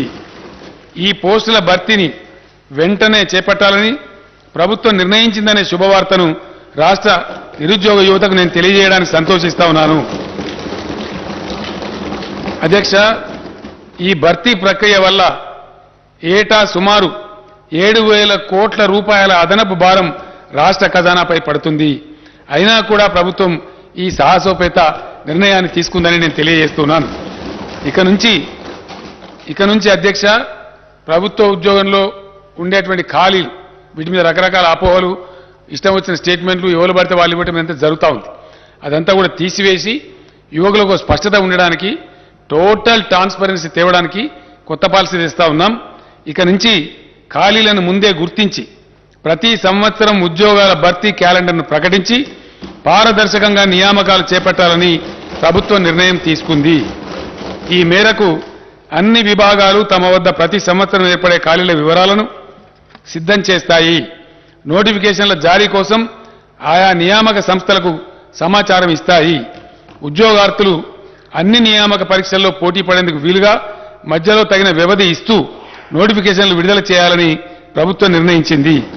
పోలీస్ శాఖ వంటి యూనిఫామ్ సర్వీసులు మినహా ఇతర ప్రత్యక్ష నియామకాల్లో గరిష్ట వయోపరిమితిని 10 ఏళ్లకు పెంచాలని ప్రభుత్వం నిర్ణయించింది. దీనివల్ల మరింత మంది ఉద్యోగార్థులకు ప్రభుత్వం అవకాశం కల్పిస్తున్నది. ఈ నిర్ణయం వల్ల ఓసీలకు 44 సంవత్సరాలు, ఎస్సీ ఎస్టీ బీసీలకు 49 సంవత్సరాలకు, దివ్యాంగులకు 54 ఏళ్లకు గరిష్ట పరిమితి పెరుగుతుందని నేను సభకు తెలియజేస్తున్నాను. స్థానిక క్యాడర్ విభాగాల వారీగా ఈ పోస్టుల వివరాలు కింది విధంగా ఉన్నాయి. అధ్యక్ష, దీని ద్వారా వచ్చే result and vacancies group 1 category అధ్యక్ష, దానిలో దాదాపు 16 నుంచి 20 వరకు కేటగిరీలు ఉన్నాయి. ఆర్డీఓ, డిఎస్పీ, ఆర్టీఓ, సిటీఓ వగైరా వగైరా ఉంటాయి. అందరికి సభ వారికి తెలిసిందే.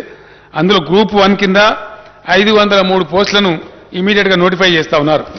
గ్రూప్ 2 కింద 582 పోస్టులను ఇమీడియట్గా నోటిఫై చేస్తారు అధ్యక్ష. గ్రూప్ 3 కింద 1373 పోస్టులు ఉన్నాయి అధ్యక్ష. గ్రూప్ 4 కింద 9168 పోస్టులు ఉన్నాయి అధ్యక్ష. అదేవిధంగా జిల్లాలలో జిల్లా క్యాడర్గా ఉంటాయి అధ్యక్ష. దీనిలో నేను మనవి చేస్తా ఉంది ఏంటంటే గౌరవ సభ్యులకు, గతంలో ఈ అవకాశం ఉండేది కాదు అధ్యక్ష. మారుమూల ప్రాంతాల ఉద్యోగాలు కొద్ది తెలివైన వాళ్ళు కొట్టేసేవాళ్ళు. ఇప్పుడు ఎక్కడికక్కడనే ఉద్యోగ అవకాశం రావాలి కాబట్టి భూపాలపల్లి జిల్లాకు భూపాలపల్లిని రావాలా, ములుగు జిల్లాకు ములుగులనే రావాలా, గద్వాలలో రావాలా, ఆసిఫాబాద్లో రావాలి. కాబట్టి లోకల్ క్యాడర్ కూడా నూతన రాష్ట్రపతి ఉత్తర్వుల ప్రకారం నిర్ణయం చేశాం. ఇప్పుడు నేను మనవి చేస్తాను తమరికి, జిల్లా క్యాడర్ పోస్టులు 39,829. ఇవి ఏ జిల్లాకు ఆ జిల్లానే వస్తాయి అధ్యక్ష. నేను వివరాలు చెప్తాను. జోనల్ పోస్టులు ఇందాక నేను చదివినటువంటి 7 జోన్లలో ఉన్నటువంటి పోస్టులు ఆ జోన్ వాళ్ళకి చెందుతాయి. 18,866 ఉద్యోగాలు. మల్టీ జోనల్ పోస్టులు 13,170. విశ్వవిద్యాలయాలు, సచివాలయం, హెచ్ఓడీలు వగైరా కలిపి 8,147 ఉద్యోగాలు. అధ్యక్ష, జిల్లాల వారీగా అంటే ఏ జిల్లాకు ఆ జిల్లాకే తక్షణం లభించే ఉద్యోగాల సంఖ్య ఎక్కడ వాళ్ళకి అక్కడనే వస్తుంది అధ్యక్ష. అక్కడనే నియామక ఉత్తర్వులు ఇస్తారు. హైదరాబాద్ 5,268, నిజామాబాద్ 1,976, మేడ్చల్ మల్కాజ్గిరి 1,769 మంది, రంగారెడ్డి 1,561, కరీంనగర్ 1,465, నల్లగొండ 1,398, కామారెడ్డి 1,340, ఖమ్మం 1,340, భద్రాద్రి కొత్తగూడెం 1,316, నాగర్ కర్నూలు జిల్లా 1,257, సంగారెడ్డి జిల్లా 1,243, మహబూబ్ నగర్ జిల్లా 1,213, ఆదిలాబాద్ జిల్లా 1,193, సిద్దిపేట జిల్లా 1,178, మహబూబాబాద్ జిల్లా 1,172, హనుమకొండ జిల్లా 1,157, మెదక్ జిల్లా 1,149, జగిత్యాల జిల్లా 1,063, మంచిర్యాల జిల్లా 1,025, యాదాద్రి భువనగిరి 1,010, జయశంకర్ భూపాలపల్లి 918, నిర్మల్ జిల్లా 876, వరంగల్ జిల్లా 842, కుమ్రంభీం ఆసిఫాబాద్ 825, పెద్దపల్లి జిల్లా 800, జనగామ జిల్లా 760, నారాయణపేట జిల్లా 741, వికారాబాద్ జిల్లా 738, సూర్యాపేట జిల్లా 719, ములుగు జిల్లా 696, జోగులాంబ గద్వాల 662, రాజన్న సిరిసిల్ల 601, వనపర్తి జిల్లా 556, మొత్తం 39,829 అధ్యక్ష. డైరెక్ట్ రిక్రూట్మెంట్ వేకెన్సీలు జోన్ వారీగా అధ్యక్ష, అంటే జోనల్ పోస్టులు. Zone 1 Kaleshwaram 1,630, zone 2 Basara 2,328, zone 3 Rajanna 2,403, zone 4 Bhadradri 2,858, zone 5 Yadadri 2,160, zone 6 Charminar 5,297, zone 7 Jogulamba 2,190, మొత్తం 18,866 అధ్యక్ష. దీంతో పాటు మల్టీ జోనల్ పోస్ట్ ఇందాక నేను మనవి చేసినటువంటి ఆర్డీఓ, డిఎస్పీ వగైరా అధ్యక్ష ఒక 15-20 కేటగిరీలు ఉన్నాయి. దానిలో సిటీఓ, ఆర్టీఓ ఇవన్నీ కూడా ఉంటాయి. ఎక్సైజ్ సూపరింటెండెంట్, డైరెక్ట్ రిక్రూట్మెంట్ అధ్యక్ష. ఇవి multi zone 1 6,800, multi zone 2 6,370, multi zone మొత్తం కలిపి 13,170. ఈ విధంగా ఈ వేకెన్సీలు కూడా ఇమ్మీడియట్ నోటిఫై చేస్తారు అధ్యక్ష. దీని తర్వాత డిపార్ట్మెంట్ వారీగా నేను మనవి చేస్తా ఉన్నా. స్టేట్ వైడ్గా హోంశాఖలో 18,334, సెకండరీ ఎడ్యుకేషన్ అంటే టీచర్ పోస్టులు వగైరా ఉంటాయి అధ్యక్ష 13,086, హెల్త్ మెడికల్ ఫ్యామిలీ వెల్ఫేర్లో 12,755, హయ్యర్ ఎడ్యుకేషన్ అగైన్ ఎడ్యుకేషన్ అధ్యక్ష అంటే కాలేజ్ ఎడ్యుకేషన్లో 7,878, బీసీల సంక్షేమం 4,311, రెవెన్యూ డిపార్ట్మెంట్ అంటే నూతనంగా ఏర్పడ్డ మండలాలు, డివిజన్లు, జిల్లాల వారీగా పోస్టుల భర్తీ అధ్యక్ష revenue department 3,560, scheduled caste development department 2,879, irrigation మరియు కమాండ్ ఏరియా డెవలప్మెంట్ 2,692, ట్రైబల్ వెల్ఫేర్లో 2,399, మైనార్టీ వెల్ఫేర్లో 1,825, environment, forest and technology 1598, Panchayati Raj మరియు రూరల్ డెవలప్మెంట్లో 1455, లేబర్ మరియు ఎంప్లాయ్మెంట్ 1221, ఫైనాన్స్ డిపార్ట్మెంట్లో 1146, మహిళలు పిల్లలు అంటే మహిళా శిశు సంక్షేమం, హ్యాండిక్యాప్డ్ అండ్ సీనియర్ సిటిజన్స్ డిపార్ట్మెంట్లో 895, మున్సిపల్ అడ్మినిస్ట్రేషన్లో 859, అగ్రికల్చర్ మరియు కోఆపరేషన్లో 801, ట్రాన్స్పోర్ట్ రోడ్ బిల్డింగ్స్లో 563, న్యాయశాఖలో 386, ఎనిమల్ హస్బెండరీలో 353, జీఏడీలో 343, ఇండస్ట్రీస్ డిపార్ట్మెంట్లో 233, యూత్ టూరిజంలో 184, ప్లానింగ్ డిపార్ట్మెంట్లో 136, సివిల్ సప్లైస్ డిపార్ట్మెంట్లో 106, లెజిస్లేచర్లో అధ్యక్ష మన శాసనసభలో 25, ఎనర్జీలో అంటే పవర్ డిపార్ట్మెంట్లో 16, మొత్తం కలిపి 80,039 ఉద్యోగాలు వెంటనే తక్షణమే నోటిఫికేషన్లు విడుదల చేసి రిక్రూట్మెంట్ ప్రక్రియ మొదలవుతుందని చెప్పి సభ ద్వారా గౌరవ సభ్యులకు తమ ద్వారా గౌరవ సభ్యులకు సభకు తద్వారా రాష్ట్ర ప్రజానీకానికి తెలియజేస్తున్న అధ్యక్ష. ధన్యవాదాలు తెలియజేస్తాను.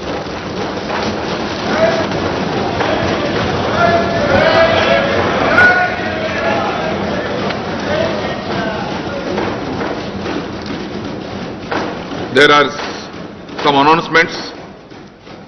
All the papers included in today's agenda are deemed to have been placed and laid on the table of the House.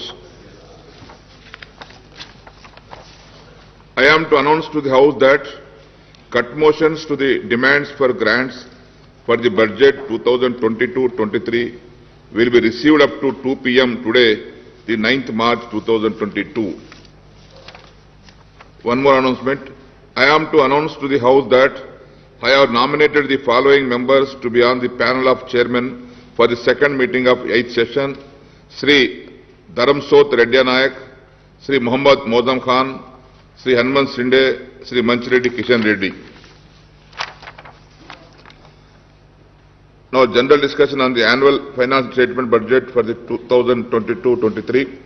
I request Sri Akbaruddin Owaisi Garu to initiate the general discussion on the annual finance statement budget for the year 2022-23. Honorable Speaker, sir. Sir, before I go on the discussion on the budget, state budget for the year 2022 and 2023, I would like to congratulate the Honorable Chief Minister Sahab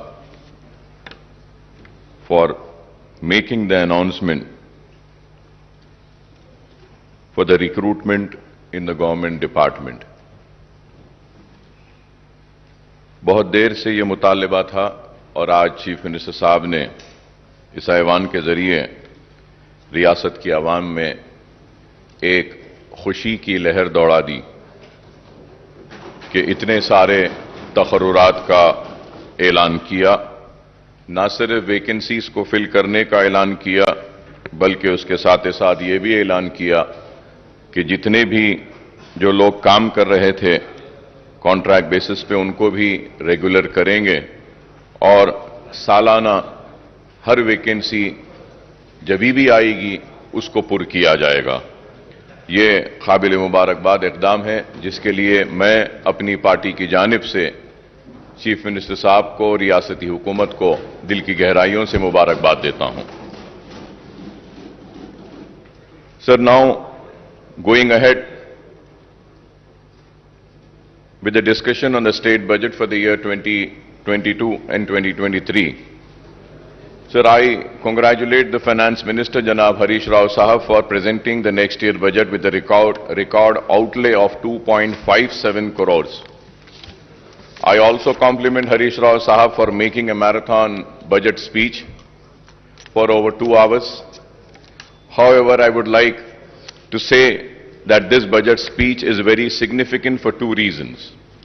He has given a detailed account of the spectacular progress achieved by the Telangana state in the last 7 years since 2014. He has also pointed out clearly that this progress was made without any contribution of the central government and despite some hurdles created by those in power in Delhi. One could imagine what more Telangana state would have achieved if the powers that be in Delhi were responsive to its needs and demands. I don't want to repeat what the Finance Minister Saab had stated about the discrimination suffered by the Telangana state at the hands of the Delhi rulers. I strongly condemn the discriminatory attitude of the centre against Telangana state. In the recent past, the central government has tried to snatch away the power of the state through several legislation and actions. Even in the next year's union budget, no justice was done to Telangana state. None of our irrigation projects have been given national status, and not a single rupee was sanctioned by the central government for these projects. So right from 2014, when the first Telangana budget was presented in this house, we have been cautioning that the central government is denying its due share to the state in the devolution funds. I have been repeatedly stating this, sir. Sir, we have also been cautioning that the 14th and the 15th Finance Commission have not done justice to the state, which requires special assistance for its faster development. So we have also made it very clear when the demonetization was announced, it was me and my party which has opposed the demonetization, and the demonetization has resulted in derailing the country's economy. The demonetization was responsible for the closure of many small-scale industries. The demonetization was responsible for snatching away the livelihoods of the poorest of the poor people. The demonetization has totally failed, I would say. The derailing of the economy had started from the day when the demonetization had come. We have also, me and myself, stood here in this house and had opposed the GST. And we know that the GST has also been a major cause for derailing the economy, taking responsible for closure of many industries, small-scale industries, taking away the livelihoods of the poor people.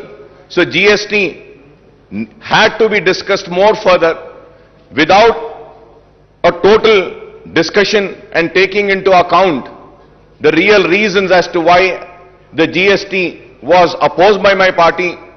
We have already spoken about it, but I would say that all these are the reasons why the economy of the country was derailed. All our apprehensions have come true, and we have a situation where the state share of divisible pool of central taxes has decreased and the grant in aid also falling steeply. मैं ये भी बात जरूर कहूंगा कि मजलिस इत्तेहाद अल मुस्लिमीन मुसलसल मरकजी हुकूमत की नाकामियों पर रियासती हुकूमत को बार बार मुतवज्जो कराती रही, बार बार आगाह कराती रही और बोलती रही कि आपकी ये खुरबत रियासत के लिए नुकसानदेह साबित होगी। देरी सही, लेकिन आज हम देखते हैं कि रियासती हुकूमत आज मरकजी हुकूमत के इक़दामात के खिलाफ शिद्दत के साथ आज उससे इख्तिलाफ कर रही है और अपनी नाराजगी का इजहार कर रही है। तो आखिर मजलिस इत्तेहाद अल मुस्लिमीन की बात और उसकी पॉलिसी सही साबित हुई कि रियासती हुकूमत से को नुकसान पहुंचा मरकजी हुकूमत की खुरबत के जरिए। So for instance the state share of central taxes has come down from rupees 15.987 crores in 2019 and 20 to rupees 7,589 crores in the first 10 months of the current financial year to 2021-2022 as per the CAG accounts. Similarly, the grant in aid for the center has decreased from 11,598 crores in 2019 and 20 to rupees 7,303 crores in the first 10 months of 2021 and 2022, sir. Hence, the state's share of central taxes and central grants in aid together total rupees 27,587 crores in 2019 and 20. And this has come down to just rupees 14,892 crores in the 10 months of 2021 and 2022, sir. So the direct consequence of lack of adequate central grants and share in divisible pool is that the state has to depend mainly on the borrowings to finance a big chunk of its revenues and capital expenditures. At the same time, GSDP has more than doubled from 4.51 lakh crores in 2013-14 to rupees 11.55 lakh crores in the year 2021-22, sir. Moreover, the state has recorded positive growth in the last 2 years despite the impact of COVID, even as other states had registered negative growth. It is gratifying to note that Telangana's per capita income has risen from rupees 1.24 lakh in 2014 and 15 to rupees 2.79 lakhs in 2021-22, which is significantly higher than the average national per capita income, sir. Coming to the state budget estimates for the next financial year, the finance minister has projected total revenue and expenditure of rupees 2.57 lakhs crores. The revised estimate for the current year is rupees 2.10 lakh crore as against the budget estimate of rupees 2.30 lakh crore, sir. Honorable Speaker, sir, as per the CAG Telangana accounts, at a glance for the current financial year at the end of January 2022, the total receipts are rupees 1.43 lakh crore and total expenditure is rupees 1.37 lakh crores. The receipt include huge borrowings of rupees 44,366 crores, sir.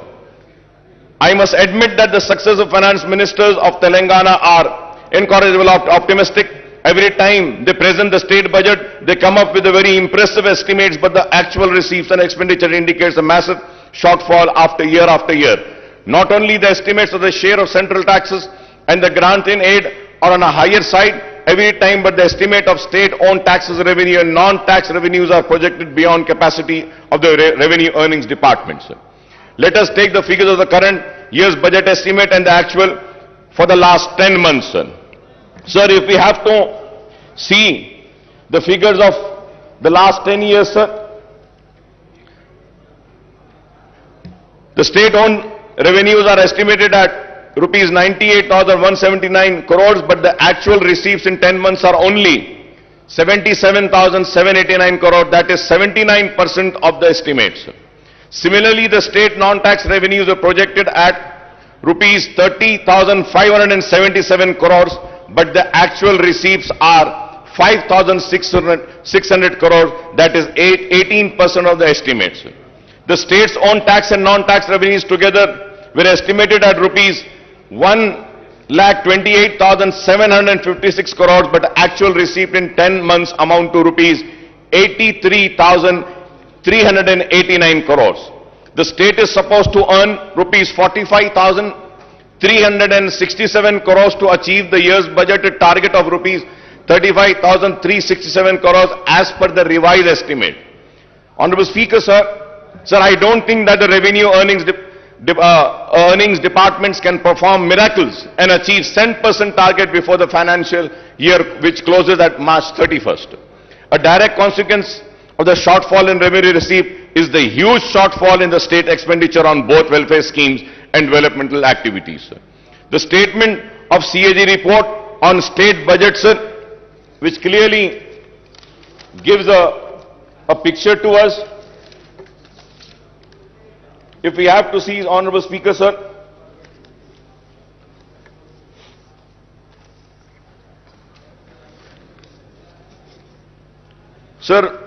further going ahead with the rising debt, sir, Telangana outstanding public debt will reach rupees 3,29,988 crores in 2022-23, accounting for 25% of gross state domestic product, sir. Sir, Honorable Speaker, sir, going further ahead, in the year 2019 and 20, the outstanding public debt stood at rupees 2,05,858 crores. Thus, the next year outstanding debt represent a massive increase of rupees 1,24,130 crores on the outstanding debt in 2019 and 20. The outstanding debt share of GSDP is set to increase to 25% from 22%, sir. Interest payment on loan will increase from rupees 17,000. This is a very important point, sir. Interest payment on loan will increase from rupees 17,584 crores in 2021-22 to rupees 18,911 crores in 2020 to 2023, and the debt repayment of principal amount will also increase from 6,460 in 2021-22 to rupees 8,336 crores in the year 2022-23. Sir, we may say that raising a loan is acceptable, but it should only be used for capital expenditure. Sir, I may point out that the actual debt component will be much higher than the projected figures. So the loan raised by the various corporations and bodies, including the Greater Hyderabad Municipal Corporation, are not shown in these figures, but these should also be considered outstanding debts because the state government stand guarantees to these loans. The loan amount should be spent on infrastructure project rather than welfare schemes, Honorable Speaker, sir. And I hope that when Honorable Finance Minister would reply, he would also give me the details of the loans raised by various corporations, sir. Honorable Speaker, sir, as per the CAG report, budget allocated and actual revenues and expenditure, if we have to see, sir, for the financial year 2021, the budget estimate was 2,21,686.54. Then the actuals were 1,42,688. That amounts to 64% only. When we see 2021, the budget estimate was 1,76,393.20. The actuals were 1,45,599.95. The percentage is 82.54. 2019 and 20, 1,37,226.53. Actuals were 1,32,508.87. Percentage was 96.56. 2018 and 19, 1,67,859.35. The actuals were 1,25,554.70. That is 74.80. 2017 and 18, budget estimate was 1,44,986.52. The actuals were 1,15,887.35. 2016 and 17, budget estimate 1,27,266.59. The actuals were 1,17,799.40. That is 92.56%. 2015 and 16, 1,11,974 was the budget estimate. 1,11,974.82. The actuals were 96,051.29. That amounts to 85.78%. 2014 and 15, the budget estimate was 97,563.61. The actuals were 63,323.29. That was 64%, sir. Sir, when we see the budget estimate and the actuals, now let us see the table of the expenditure.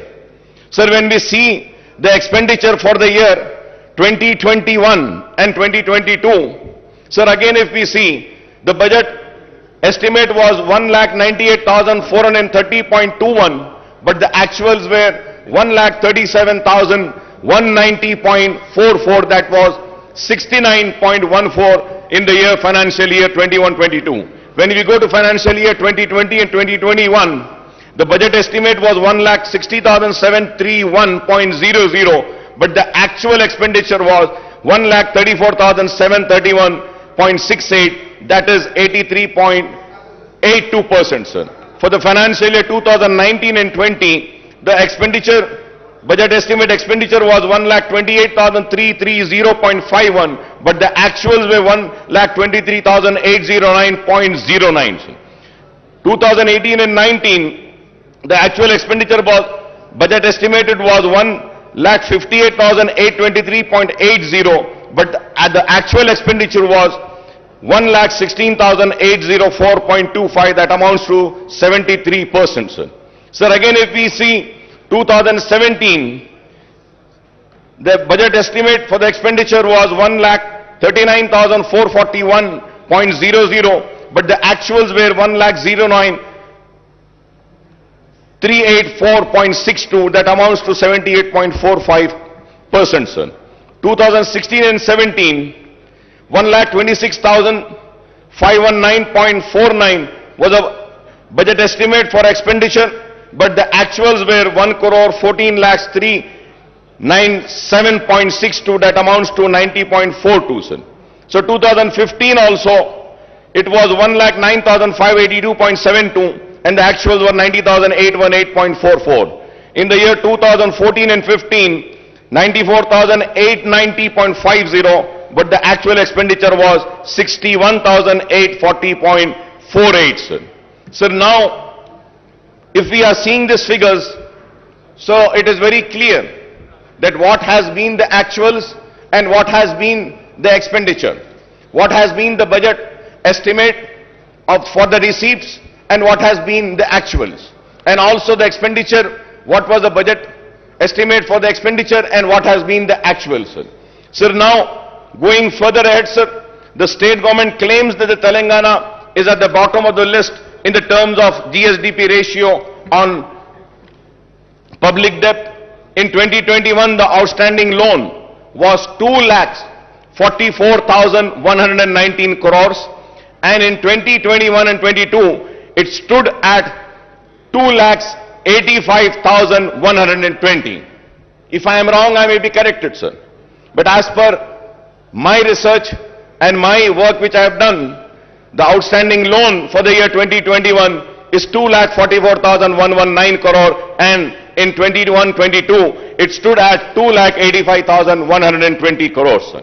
The loan raised for the open market would amount to rupees 2.89 lakh crores out of the rupees 3,29,988 crore outstanding debt in the coming fiscal year, sir. These figures, if are wrong, I may be corrected, sir.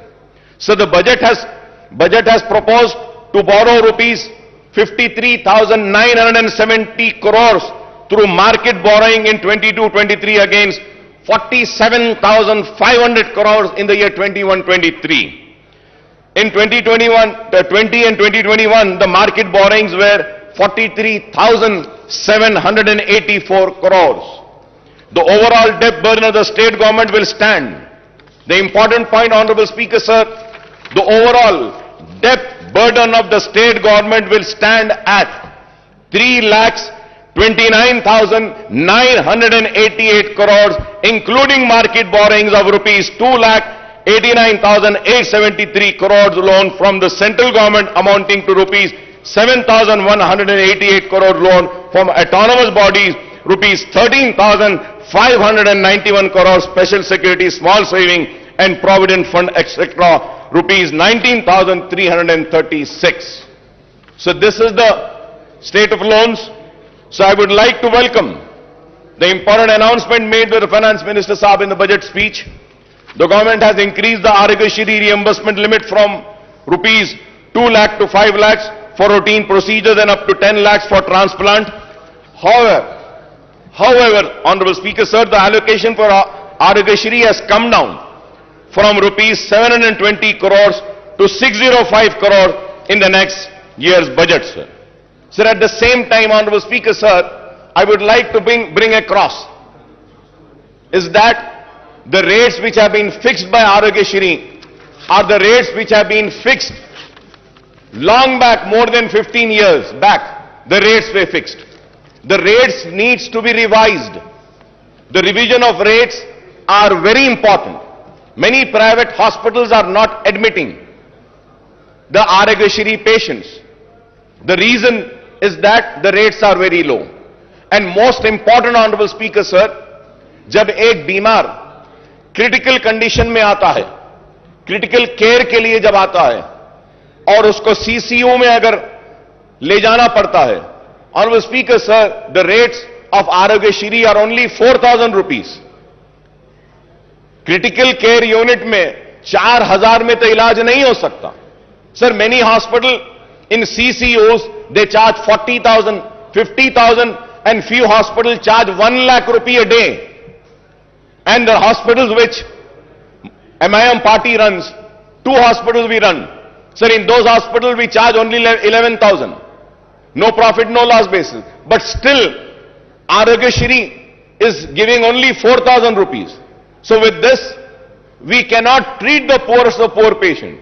So kindly through you, I request the Honorable Health Minister, also the Finance Minister, to kindly look into this and please revise the rates of Arogashri, because it's a responsibility of the government to provide good health care and good education to the people. Sir, going further ahead, sir, the diet charges for cancer and TB patients have been increased from rupees 56,000 to rupees 112 and rupees 40 to rupees 80 for other patients, and this is welcome relief, sir. Sir, I may recall that in the previous budget session also I had raised the issue of pending bills of the private hospitals under Arogashri, but the issue is yet to be sorted out, and I hope that these issues are being taken care, sir. Sir, I also welcome the announcement that the first women university in the state of Telangana will be established soon. I understand that the University College for Women at Koti, which is an autonomous college under Osmania University, will be upgraded to be a women's university.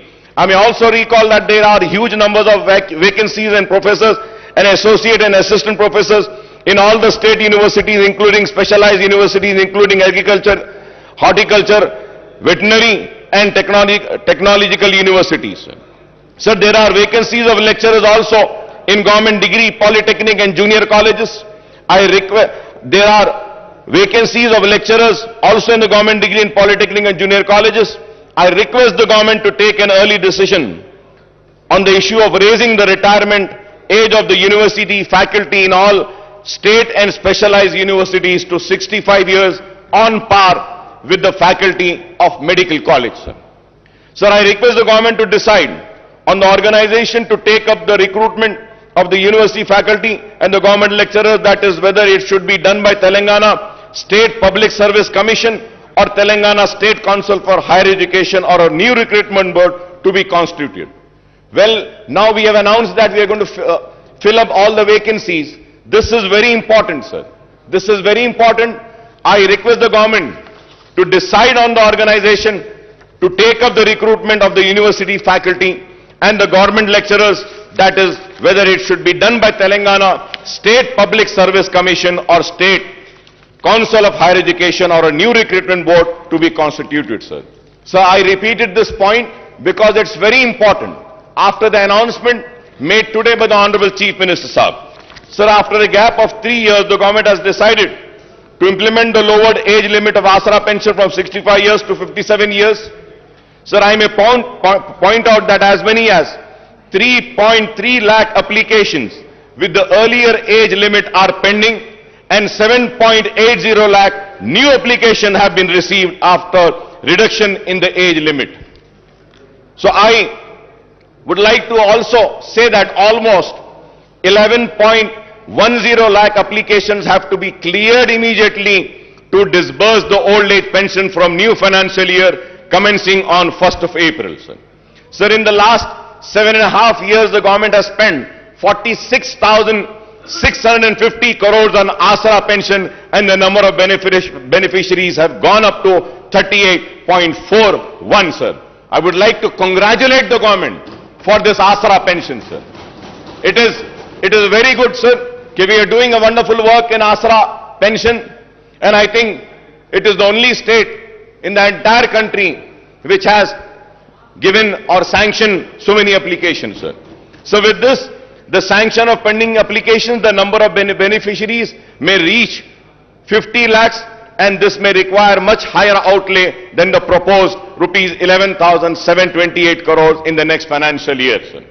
Sir, when it is going to go to 50 lakhs, I don't think 11,78,000 crores which has been allocated for the next budget would not be sufficient. This needs to be looked into. Going ahead on the education, sir.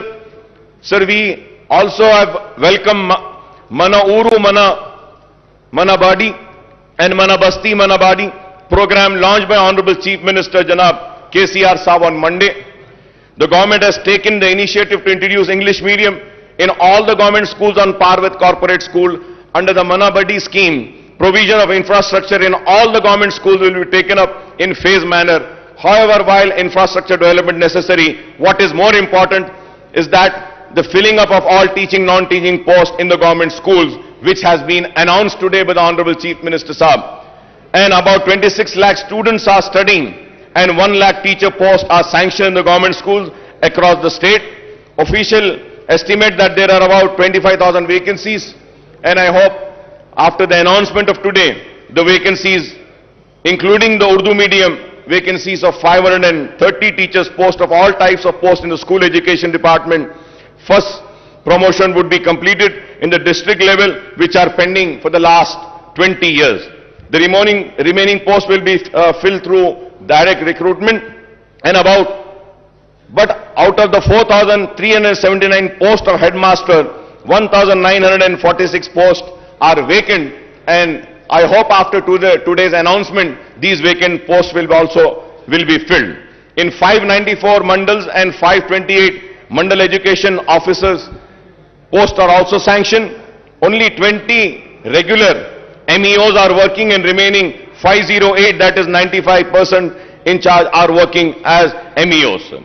Sir, we have also made a repeated demand, and once again I would like to come on record and say that about a separate DSC to be conducted for Urdu medium.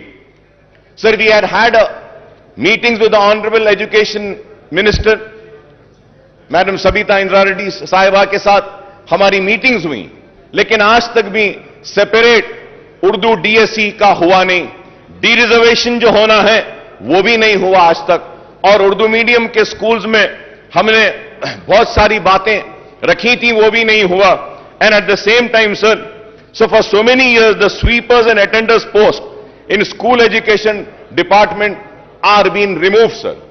निकाल दिए गए साहब. आपको हैरत होगी साहब, पूरे रियासत में झाड़ू देने वाले और अटेंडर्स के जो पोस्ट है स्कूल एजुकेशन में, वो निकाल दिए गए. और हमने देखा है कि टीचर्स झाड़ू दे रहे हैं, टॉयलेट्स को साफ करने वाले कोई नहीं है. This is a very important issue which needs to be taken up, which needs to be addressed, sir. Sir, there are 85 mandal in charge MEOs are looking after one mandal each. One MEO is in charge of 7 mandals. 8 MEOs are in charge of 5 mandals each. 24 MEOs are handling 4 mandal each. 59 MEOs are overseeing 3 mandal each, and 87 MEOs are managing 2 mandal each, sir. So the state has 33 districts, but the government has not sanctioned the DO post for all the districts. For all the districts, we need to have DOs, sir. Out of the 12 DO sanctioned posts, only 7 DOs are working, and there are 5 vacancies, and we are told that 26 districts, only in charge DOs are running the show. In Telangana state, 66 deputy DOs posts are sanctioned, but only 6 deputy DOs are working, and remaining 60 posts are vacant, and I hope that these vacant posts would be filled by the announcement made by the Honorable Chief Minister Saab today. Also 70 senior lecturer posts are vacant. Out of 166 Telugu lecturer posts, 152 are vacant, and only 15 are working, and out of 40 Urdu lecturer posts, 37 are vacant, and only 3 are working, and I hope that these vacancies will also be filled up by the announcement made by the Honorable Chief Minister Saab. Sir, at the same time, sir, so Honorable Speaker, sir, I might sound very bad, and my friends and colleagues might feel very offended, but sir, I am not here to offend anybody. I am here to bring to your kind notice, sir. Sir, we have a sanctity of this house. Sir, we have to maintain the decorum of this house. We have to keep the honor of this house alive.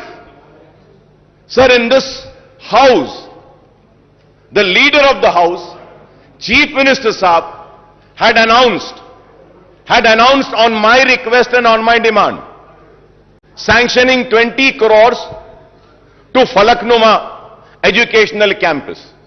He had announced sanctioning amount to Chanchalguda Educational Campus. He announced the same to Hussaini Alam and Golconda Educational Campus. And the announcement has been made 3 years back, sir.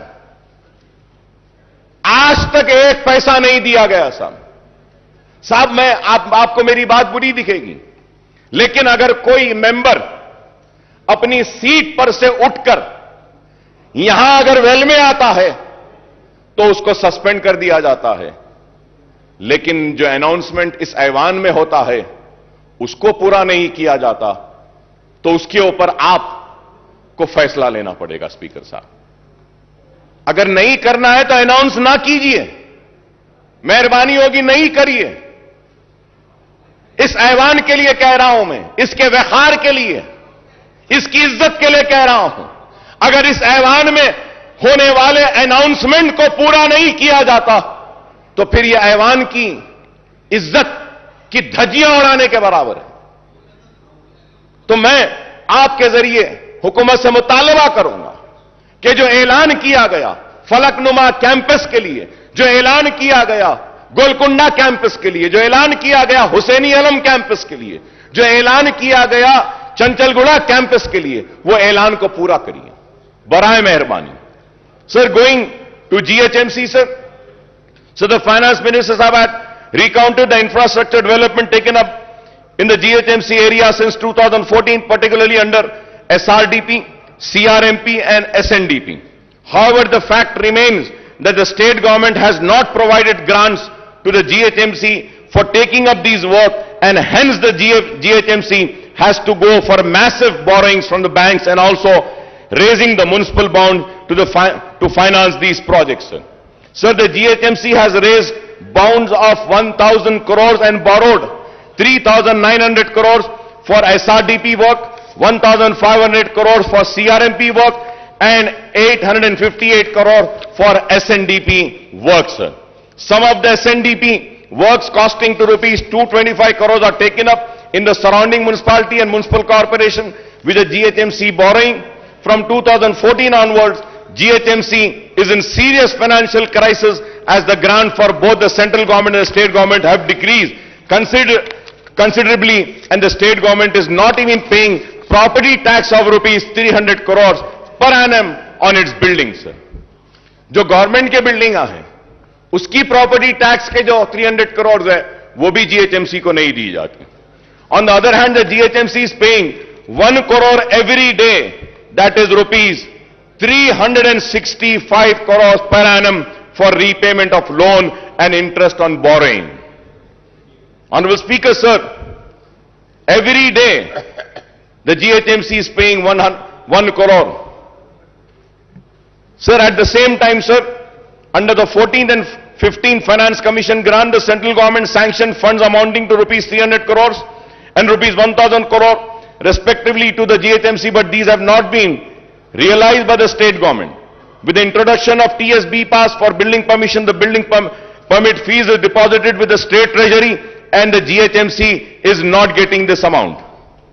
Sir, मैं घर बनाना चाहता हूं, घर बनाने के permission के लिए पैसे भरता हूं, वो पैसे GHMC में नहीं आते हैं सर, वो गवर्नमेंट ट्रेजरी में चले जाते हैं. सर, ये GHMC में घर बन रहा है, परमिशन GHMC दे रही है, तो पैसा तो GHMC को आना चाहिए, लेकिन ऐसे नहीं हो रहा है sir. So the GHMC's own revenues are meant for paying staff salaries and for the maintenance work and for major works and project funds. Projects funds have to be sanctioned by the state government. I want to know how many projects in GHMC are funded by the state government from 2014 onwards, sir. GHMC के जो भी projects हैं, government की तरफ से क्या दिया जा रहा है? Now maintenance and new works in GHMC have come to a halt from July 2021 and onwards, since payments were not made to GHMC contractors. The contractors' dues are rupees 300 crores and the government should release the fund for development of work to GHMC to clear this fund. Most of the 2,000 contractors at GHMC are petty contractors whose livelihood depends on GHMC work. Sir, I also have the statement, sir. Abstract of MAUD department budget for 7 years. For 7 years when we see, sir, Commissioner and Director of Municipal Administration, Hyderabad Metro Water Supply Sewerage Board, the Mission for Elimination of Poverty Municipal Areas, MEPMA, then Amrut Smart City, Musi River Fund Development Limited, Hyderabad Road Development Corporation Limited, Hyderabad Metro Rail. Isme sir, 11th is Greater Hyderabad Municipal Corporations. So the budget estimate, Honorable Speaker sir, was 8,920.36 crores. Budget release, 236.11. Only sir, 236.11. This is for the financial year 2014 and 15 se lekar for the year 2021-22 tak. Last 7.5-8 years mein 8,990.36 crores का ऐलान किया, लेकिन budget release 236 crore का हुआ और expenditure. Sir, now we have to see what has been the expenditure. Sir, out of 8,920, 236.11 was released and the expenditure is how much, sir? Only 2 crore 65 lakhs. 2 crore 65 lakhs. If I am wrong, I may be corrected. If I am wrong, I may be corrected. These are the figures which has been given. So it is very sad, sir. Sir, also, in this house, sir, an announcement was made about the notarized document to be treated as registered document. Ministers की एक committee भी बनाई गई. Sir, आज तक भी कुछ नहीं हुआ. सर, मैं आपके जरिए हुकूमत से फिर से अपील करना चाहता हूं कि नोटराइज डॉक्यूमेंट को रजिस्टर्ड डॉक्यूमेंट ट्रीट करिए. कई लोग परेशान हैं, कई लोग अपनी जमीन बेच नहीं सकते, कई लोग आज घर नहीं बना सकते, खर्च नहीं ले रहे हैं. इस ऐवान में ऐलान किया गया कि नोटराइज डॉक्यूमेंट को रजिस्टर ट्रीट किया जाएगा. मैं उम्मीद करता हूं कि हुकूमत जल्द अज जल्द इस पर भी गौर करेगी. Honourable speaker sir, in the last, or I would say in this session only 5 months earlier, 5 महीने पहले, ये नया सेशन नहीं है, ये तो वही सेशन चल रहा है. तो आज से 5 महीने पहले ये ऐलान किया गया था कि सीसीपी प्रोजेक्ट लिया जाएगा, चार मीनार पेडेस्ट्रियनाइजेशन प्रोजेक्ट. सर, कब से चार मीनार पेडेस्ट्रियनाइजेशन प्रोजेक्ट चल रहा है? सर, कब कंप्लीट होगा, कब खत्म होगा, कब चार मीनार इस्तांबुल बनेगा? यह एक सवाल है. और उसके बाद जवाब में यह बोला गया कि कुली कुतुब शाह के जरिए चार मीनार पेडेस्ट्रियनाइजेशन का प्रोजेक्ट करेंगे, कुली कुतुब शाह के जरिए नए पुल के पास जो ब्रिजेस है वो बनाएंगे, कुली कुतुब शाह को और काम देंगे. सर, कुली कुतुब शाह का जो पहला जितना बजट लास्ट ईयर दिए थे उससे और कम कर दिया गया. आप बजट एलोकेशन कम करेंगे. लास्ट ईयर जितना बजट दिया गया था that was sufficient enough only for the payment of salaries of Quli Qutub Shah urban development authority employees, और अब कुछ भी नहीं किया गया. सर, पेंडिंग वर्क्स ऑफ नालाज and sports and the stadiums are still pending. In my constituency, sir, one stadium work was started 10 years back, sir. It is more than 10 years that it is yet to be completed. Sir, we have spoken about the nalas 5 months earlier when we have the assembly session. That time we spoke about nalas. We spoke about the breach जो शिगाफ आया था तालाबों में, जिसकी वजह से नुकसान हुआ था लोगों को, उसके बारे में बात करें. और हमने कई तजावीज दिए. मैं बड़ी मौजरत के साथ ऑनरेबल स्पीकर साहब कह रहा हूं, मेरे दोस्त काबिल दोस्त को बुरा दिखेगा, खराब दिखेगा मेरे काबिल दोस्त को, केटी रामाराव साहब को, जिनकी मैं बहुत इज्जत करता हूं, एहतराम करता हूं. लेकिन ऑनरेबल स्पीकर साहब, इस ऐवान में कहा गया था कि अकबर साहब हम मीटिंग बुलाते हैं, बैठते हैं. दशहरा गया, दिवाली गई, दिवाली के बाद क्रिसमस गया, न्यू ईयर गई, संक्रांति गया. कब होगी? मीटिंग बुला लीजिए साहब। हम आप साहब, हमारे पास पूरा टाइम है, आप जब बोले जब हम आ जाते हैं आपके पास, जब आप बोले आ जाएंगे। एक मीटिंग उसकी बुला लीजिए। Sir, going to Hyderabad metro rail, sir we welcome the announcement that Hyderabad Metro Rail has been allocated rupees 500 crores in the next in the next year's budget for taking up works on the long pending connectivity to the old city from Mahatma Gandhi bus station Imliban to Falaknuma under corridor 2 of 5.5 kilometers. बार बार इल्जाम था हुकूमत पर और मजलिस पर भी कि metro old city में नहीं आई, लेकिन इस बजट एलोकेशन के बाद हमको उम्मीद है कि मेट्रो जरूर दौड़ेगी पुराने शहर में भी। Sir, for metro connectivity to Shamshabad airport an allocation of rupees 377.35 crores has been made. The project has been awaiting government nod for the 32 kilometers elevated work from Gachibowli for the last couple of years. The Hyderabad Metro Rail, the government special purpose vehicle which oversees the metro construction, has been provided loan of rupees 1,500 crores too. But we are disappointed, Honorable Speaker sir, but we are disappointed that no allocations have been made for MMTS Phase 2. MMTS Phase 2 के लिए हम बार बार मुतालबा कर रहे हैं। कितने साल से? 6-7 साल से मुतालबा है कि MMTS Phase 2 के लिए एलोकेट करिए फंड्स, लेकिन वो अब तक नहीं हुआ। मैं उम्मीद करता हूं कि फाइनेंस मिनिस्टर साहब MMTS Phase 2 के लिए भी जो रिक्वायर्ड फंड्स हैं उसको भी जारी करेंगे। So the state government has to provide its share of assured 2/3 funds of total cost of 817 crore, but only 129 crores was released. The MMTS Phase 2 project taken up by the South Central Railway should be completed in all respect, connecting the suburbs and providing a cheaper and environmental friendly transport system to the poor and middle class passengers. The MMTS Phase 2 also provides for extending the connectivity to the Shamshabad airport, and this can be supplement the metro connectivity from Gachibowli. So about 2 BHK with an objective to providing a dignified dwelling of decent size, the government is implementing 2 BHK program. The government has sanctioned 2.91 lakh houses all over the state and 1 lakh in the GHMC area. However, in the 15 assembly segments of Hyderabad district, only 9,453 houses are sanctioned and 24 locations, and there is no 2 BHK housing site in Charminar Amberpet segment, sir. Sir, in the GHMC area, only 4,504 houses have been completed and only 3,136 houses are actually handed over to the beneficiaries, sir.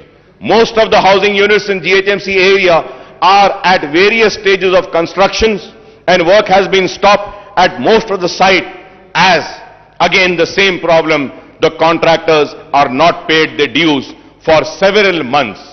I request through you, sir, कि ये contractors के जो पैसे हैं इसको पे करने के लिए बोली। In the next year budget allocation rupees 12,000 crores is proposed for the 2 BHK program, and I hope that the housing units in GHMC would be completed to hand over to beneficiaries during the year.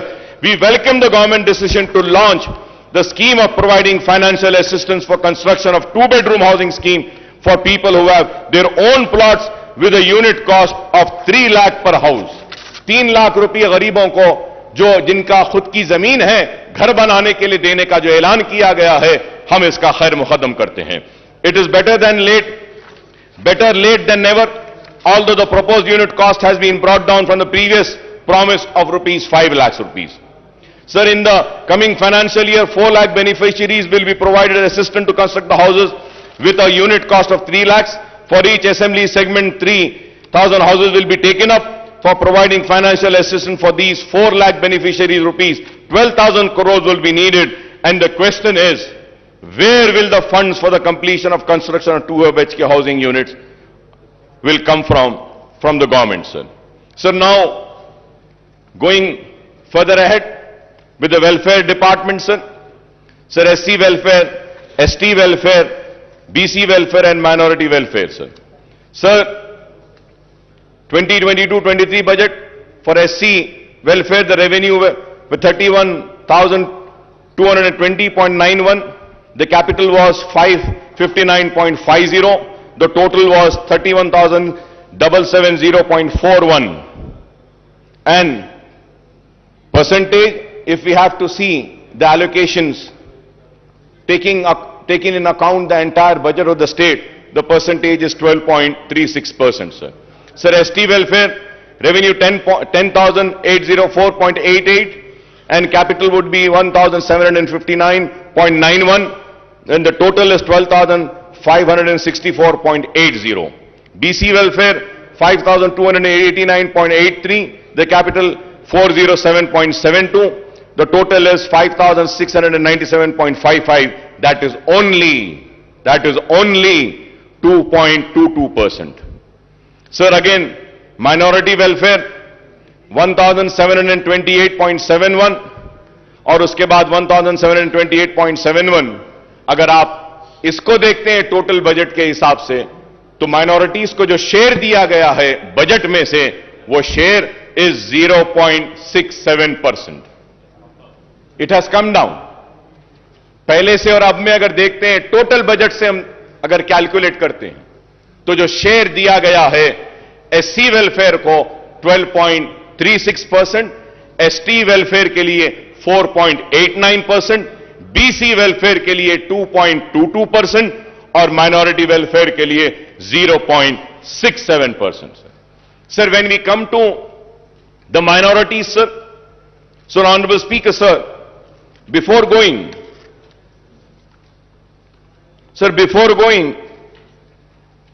further ahead on minorities, sir, मैं फिर से sir आपकी तवज्जो पे एक बात लाना चाहता हूं सर. आज से 5 महीने पहले चीफ मिनिस्टर साहब ने ऐवान में खड़े होकर पूरी तफसीलात दी थी. यह बुक दिया था और इसमें कहा गया कि माइनॉरिटीज पे क्या स्पेंड हुआ. टोटल 2014, 15, 16, 16, 17, 17, 18, 18, 19, 19, 20, 20, 21 या 21, 22, सारा फिगर टोटल अप टू सितंबर 21, 6,971. और अगर हम सितंबर को माइनस कर देते हैं, सिर्फ 2021 तक लेते हैं, तो ये जो पैसा जो दिया गया है एवरी ईयर 2014, 15, 16, 17, 18, 19, 20 और 21 तक हम ले लेते हैं, 22 नहीं लेते हैं, तो the amount comes to 6,502. Amount comes to 6,512, sir, 6,512. Honourable finance minister साहब अपनी बजट की स्पीच में बोलते हैं 7 साल में 6644. अब सर सवाल ये है, ऑनरेबल चीफ मिनिस्टर साहब जो फिगर दिए हैं वो सही है, फाइनेंस मिनिस्टर साहब जो फिगर दे रहे हैं वो सही है, या फिर कौन सा फिगर सही है sir? And when we go further ahead sir, I would say that कि मैं रिकॉर्ड में आकर कहना चाहूंगा, ये जो डिपार्टमेंट है सर, ये डिपार्टमेंट अपना होमवर्क सही नहीं करता है सर. सर अगर हम 7 इयर्स का टोटल लेते हैं माइनॉरिटीज का, जब budget allocation was 9,837.22, BROs released was 7,736.10, expenditure is 6,205.18. 6,205.18. Sir finance minister साहब को चाहिए था कि वो फॉर द ईयर 2021-22 का भी जो स्कीम वाइज है, जो हमारा 1,600 है, उसमें स्कीम्स में 949.7 है, एडिशनल बजट 133.96 करोड़ दिए, तो टोटल 1083.66. फिर रेजिडेंशियल स्कूल्स के लिए 649.98 दिए. तो अगर ये ले लेते हैं, जब ये सारा ले लेते हैं, गवर्नमेंट की तरफ से मैं कह रहा हूं कि अब तक माइनॉरिटीज पे जो खर्च हुआ है वो 7,347.89 करोड़ है. आपको यह बोलना चाहिए अब तक जो खर्च हुआ, 6644 आपने कहा, चीफ मिनिस्टर साहब एक फिगर देते हैं और ये फिगर असल ये है. This is why I say that the department needs to study, the finance department also needs to study and come prepared. This house should not be misled. Sir, और एक चीज, before going further add, honourable minister sahib in speech has quoted and said that 40 crores have been given for Anisul Gurba. The building is complete, ready for inauguration. Honorable Speaker, sir, it is not ready, sir. Sir, I have the picture, sir. I have the picture, sir. Is this ready? Is this called ready? No, sir, it's not ready. Why I say that? Any word said or uttered in this house holds an importance. And a document has been given. एक किताब दी गई, किताब में कहा गया है कि खत्म हो गया, नहीं हुआ है. सर, मैं आपसे कहना चाहता हूं कि इस ऐवान में और एक बात, एक और ऐलान किया गया था. महमूद अली साहब यहां मौजूद हैं. अगर मैं गलत कह रहा हूं तो मुझे रोकिए, मुझे टोकिए. ऐलान किया गया था कि हज हाउस के बाजू की जो बिल्डिंग है, वहां पे माइनॉरिटीज के सारे ऑफिसेस को वहां पे लाया जाएगा. क्या ऐलान किया गया था या नहीं? आज क्या वहां पे बिल्डिंग में क्या पूरे डिपार्टमेंट्स आए या नहीं? पूरी बिल्डिंग कमजोर हो रही है. अरे आप उस बिल्डिंग को कंप्लीट तो भी करवा दीजिए, उस बिल्डिंग को किराए पर भी तो दे दीजिए. कम से कम गवर्नमेंट ऑफिस नहीं लाना है तो किसी और को दे दीजिए. इस्लामिक सेंटर के लिए 10 एकड़ जमीन दी गई, कंस्ट्रक्शन आज भी चालू नहीं हुआ. सर, मैं ऑनरेबल स्पीकर साहब, मैं फिर से आपको याद दिलाना चाहता हूं. सर, मेरी बात फिर खराब दिखेगी, मगर मैं फिर से कह रहा हूं. सर, इस 5 महीने पहले चीफ मिनिस्टर साहब ने कहा कि अकबर साहब, हम मीटिंग बुलाते हैं, हम मीटिंग बुलाते हैं, दशहरा हो जाने दीजिए, मीटिंग बुलाते हैं. सर, दशहरा हो गया, दिवाली हो गई, क्रिसमस हो गया, न्यू ईयर हो गया, संक्रांति हो गई, अब होली आ रही है, होली भी हो जाएगी. सर, आज मैं पूछना चाहता हूं कि अगर आप अपने वादे को पूरा नहीं कर सकते हैं तो बोलते क्यों हैं? बुरा दिखता है मेरी बात, लेकिन हक है. मैंने जो कहा कि आपने मेरे कान को खुश किया, मैंने आपके कान को खुश किया, ये लेने देने की बात कहां से आई? यही बात हुई.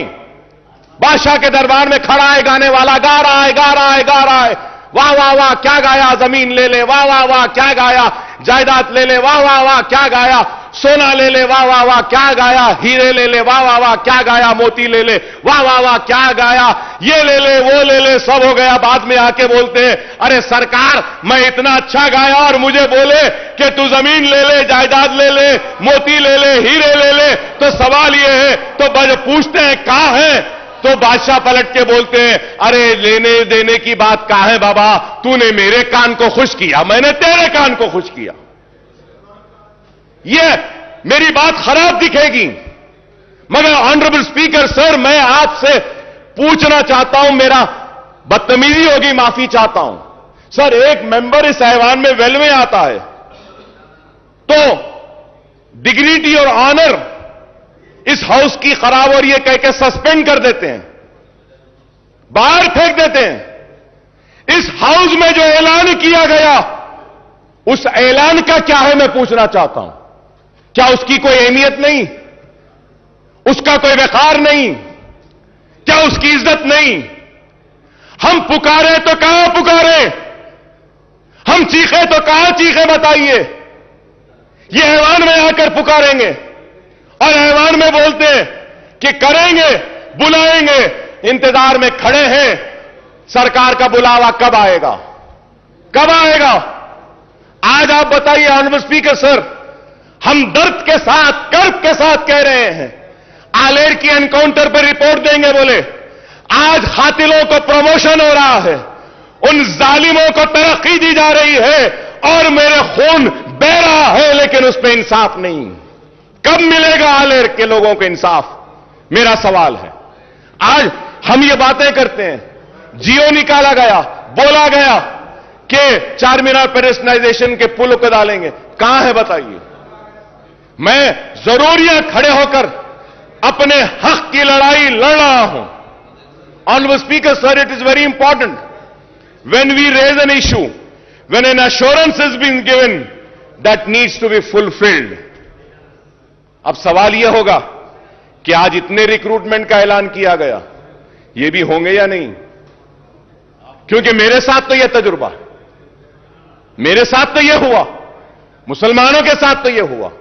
सर, पब्लिक सर्विस कमीशन में एक भी मुसलमान नहीं, पब्लिक प्लीडर एक भी मुसलमान नहीं, माइनॉरिटी कमीशन में नहीं। क्यों बताइए सर? क्या एक मुसलमान को नहीं बना सकते? एक मुसलमान भी वाइस चांसलर नहीं है इतनी यूनिवर्सिटीज में। आप बताइए। मैं पूछना चाहता हूं टीआरएस के मेंबर से, मेरी बात गलत है तो बोलो, क्या मुसलमानों में एक भी काबिल नहीं है जिसको वीसी बनाया जा सकता? क्या मुसलमान में एक भी नहीं है जिसको पब्लिक सर्विस कमीशन का रुकन बनाया जा सकता? क्या मुसलमान में कोई भी काबिल नहीं है कि उसको एक पब्लिक लीडर बनाएंगे? मुसलमानों से हमदर्दी की बात है, लेकिन आज यह चीज नहीं हो रही है। इसलिए मैं आपके जरिए हुकूमत से मुतालबा करूंगा कि प्लीज कुछ करिए इस पर। अगर आप नहीं करेंगे तो फिर नहीं होगा। ऑनरेबल स्पीकर साहब, आपको सुन के हैरत होगी, यहां सब टीआरएस के लोग बैठे हैं। मैं इनसे सवाल करता हूं, अपने दिल पर हाथ रखकर बोलो, तेलंगाना आने से पहले औकाफी जायदादों के तहफ्फुज के लिए क्या आप चैंपियन नहीं बने थे? दिल पे हाथ रखकर बोलो। क्या हुसैन शाह वली रहमतुल्लाह अलैह की वक्फ की जमीन के लिए क्या आप नहीं लड़े थे मेरे साथ? क्या हाईकोर्ट में टीआरएस नहीं गई थी? क्या बोलकर गई थी? यह वक्फ की जायदाद है। तेलंगाना एजिटेशन, तेलंगाना मिल गया, हुकूमत में आ गए, आने के बाद वही किया। सर, मैं मुझे कंप्लीट करने दीजिए सर। वही किया जो कांग्रेस ने किया, वही किया जो तेलुगु देशम ने किया। नाइंसाफी मुसलमानों के साथ हुई, वो ये हुई कि इख्तिदार में आने के बाद हुसैन शाह वली की जमीन गवर्नमेंट लैंड है बोलती है टीआरएस की हुकूमत। क्या इंसाफ है? हुकूमत में नहीं थे तो वक्फ की थी, हुकूमत में आ गए तो गवर्नमेंट की। पूरी जमीन चले गई, पूरी जमीन चले गई। ऑनरेबल स्पीकर साहब, सुप्रीम कोर्ट में वक्फ बोर्ड मुकदमा हार गया टेक्निकल रीजंस की वजह से। प्लीज अरे आज दे सकते थे। Please conclude sir, I am concluding sir, but I have to say sir. Sir, मैं बोलना चाह रहा हूं, इसलिए बोलना चाह रहा हूं कि मुझे बोलना जरूरी है सर। सर, पहले तो पूरा असेंबली कट हो गई, 5 दिन 6 दिन चल रही है। क्वेश्चंस आते ने, 5 दिन में एक क्वेश्चन आएगा हमारा, और उसके बाद में अगर कम वक्त में बोलूं तो फिर मेरा इस ऐवान में आना ही बेकार है। मुझे बोलने दीजिए सर, इस वास्ते कि मजबूर होकर कह रहा हूं, मजबूर होकर। हजारों करोड़ की जायदाद चले गई, एयरपोर्ट में चले गई। सर, मैं कहूंगा, चीफ मिनिस्टर साहब का बयान अब तक मैं सुन रहा था, रिक्रूटमेंट में कहे कि तेलंगाना के साथ नाइंसाफी हुई, बेशक हुई, इससे इनकार नहीं। आपके आने के बाद इंसाफ मिल रहा है, बिल्कुल मिल रहा है। हक तलफी हुई, आपके आने के बाद हक मिल रहा है।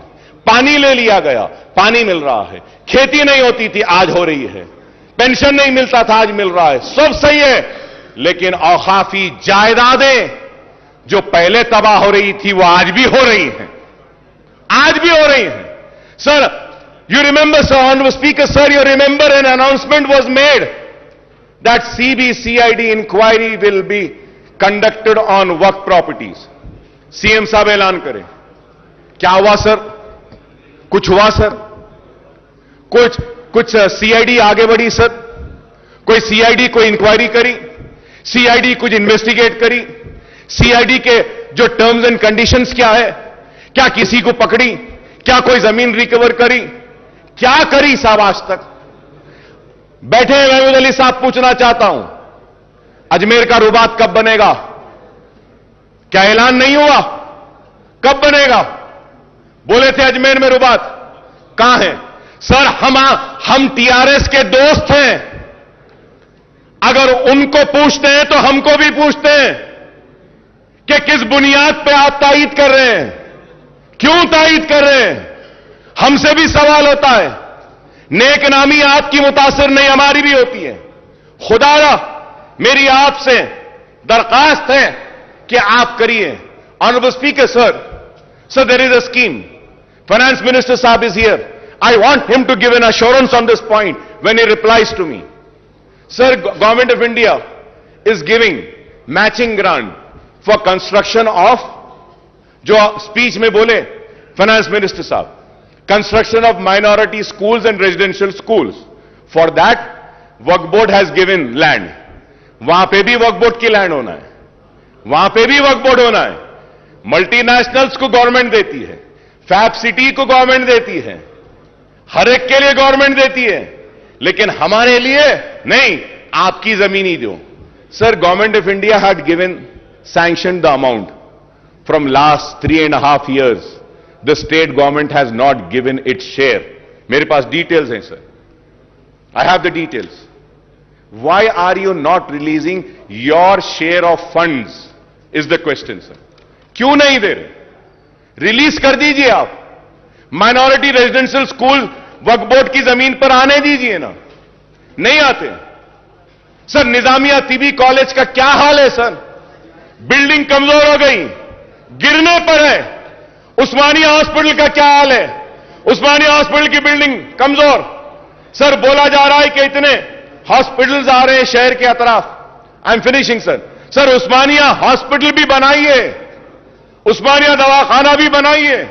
आप 4-4, 5 दवाखाने बना रहे हैं, बनाइए. सर, ऑनरेबल स्पीकर सर, मैं आपको फिर से याद दिलाता हूं, मैं नई बात नहीं कर रहा हूं सर. ऑनरेबल स्पीकर साहब, मैं नई बात नहीं कर रहा हूं, जो बार बार जो हर सेशन में करता हूं वही बात कह रहा हूं. उर्दू को दूसरी सरकारी जबान का मौक़िफ़ दिया गया सर. सर, ये बजट की आज जो स्पीच का जो बुक हमको दिए ना साहब, उसमें तेलुगु था, इंग्लिश था, उर्दू नहीं था. उर्दू नहीं था. बाद में मंगाना पड़ा तो वहां से जाके उर्दू आया हमारे पास. क्यों साहब? उर्दू को दूसरी सरकारी जबान का मौक़िफ़ दिया गया है तो आप उर्दू के साथ इंसाफ करिए. उर्दू बोर्ड्स नहीं, आरटीसी के बसेस पे नहीं, सरकारी दफातर के बोर्ड्स पे नहीं, मुतरज्जिम को हमारी नुमाइंदगी पर मुकर्रर किया गया डिस्ट्रिक्ट कलेक्टर ऑफिस में, लेकिन आज तक भी कोई दरखास्त नहीं ली जाती. सर, उर्दू को उसका जायज हक दीजिए, यह हम मुतालबा करते हैं. हमारा मुतालबा कोई अलग नहीं है सर. जो वादे किए गए मैं वही दोहरा रहा हूं. Sir, honourable speaker sir, when I talk about minorities, sir, मैं आपको फिर से और एक बात याद दिलाता हूं. सर, इस ऐवान में ये पूरे लोग गवाह हैं. चीफ मिनिस्टर साहब ने कहा कि Muslim minorities will be treated on par with SC/STs. बोले या नहीं बोले सर? मेरे पास है सर, कौन सी तारीख को बोले, लेकर आया सर. सर, क्या Muslim minorities are given the same treatment as to what the SCs and STs have been given? Sir, Honorable Speaker, sir, you will be surprised, sir, अगर मैं आपके सामने पढ़कर सुनाऊं. आप सुनिएगा sir. Sir, Scheduled Caste Development Department in the state of Telangana has 83 schemes, in which six schemes are centrally sponsored, whereas 49 schemes come under SC sub-plan. Sir, मैं बोल रहा हूं, Scheduled Tribe Department has 91 various schemes, in which 6 schemes are centrally sponsored and 56 schemes come under ST sub-plan. कितने? 56. Backward classes. 40 schemes, 4 schemes are centrally sponsored. The BC department has no sub-plan. चलिए साहब, आ गया ना साहब? आपके सामने schedule caste 83, schedule tribe 91, BC 14, minority, चलिए minority welfare. The minority welfare department has only 28 schemes, in which one scheme is run by center. The minority welfare department has no other scheme. Mahmood Ali साहब बैठे हैं, मैं महमूद अली साहब से भी पूछना चाहता हूं. महमूद अली साहब आप बोलिए, माइनॉरिटी फाइनेंस कॉर्पोरेशन से किसी एक गरीब को भी लोन दिया गया क्या? बताइए, दिल पे हाथ रखकर बोलिए. माइनॉरिटी फाइनेंस कॉर्पोरेशन से एक को भी नहीं दिया गया सर. सर 1.5 लाख रुपए देते बोले थे. 3 साल सर, 1 साल नहीं, 2 साल नहीं, 3, ये 4था साल है.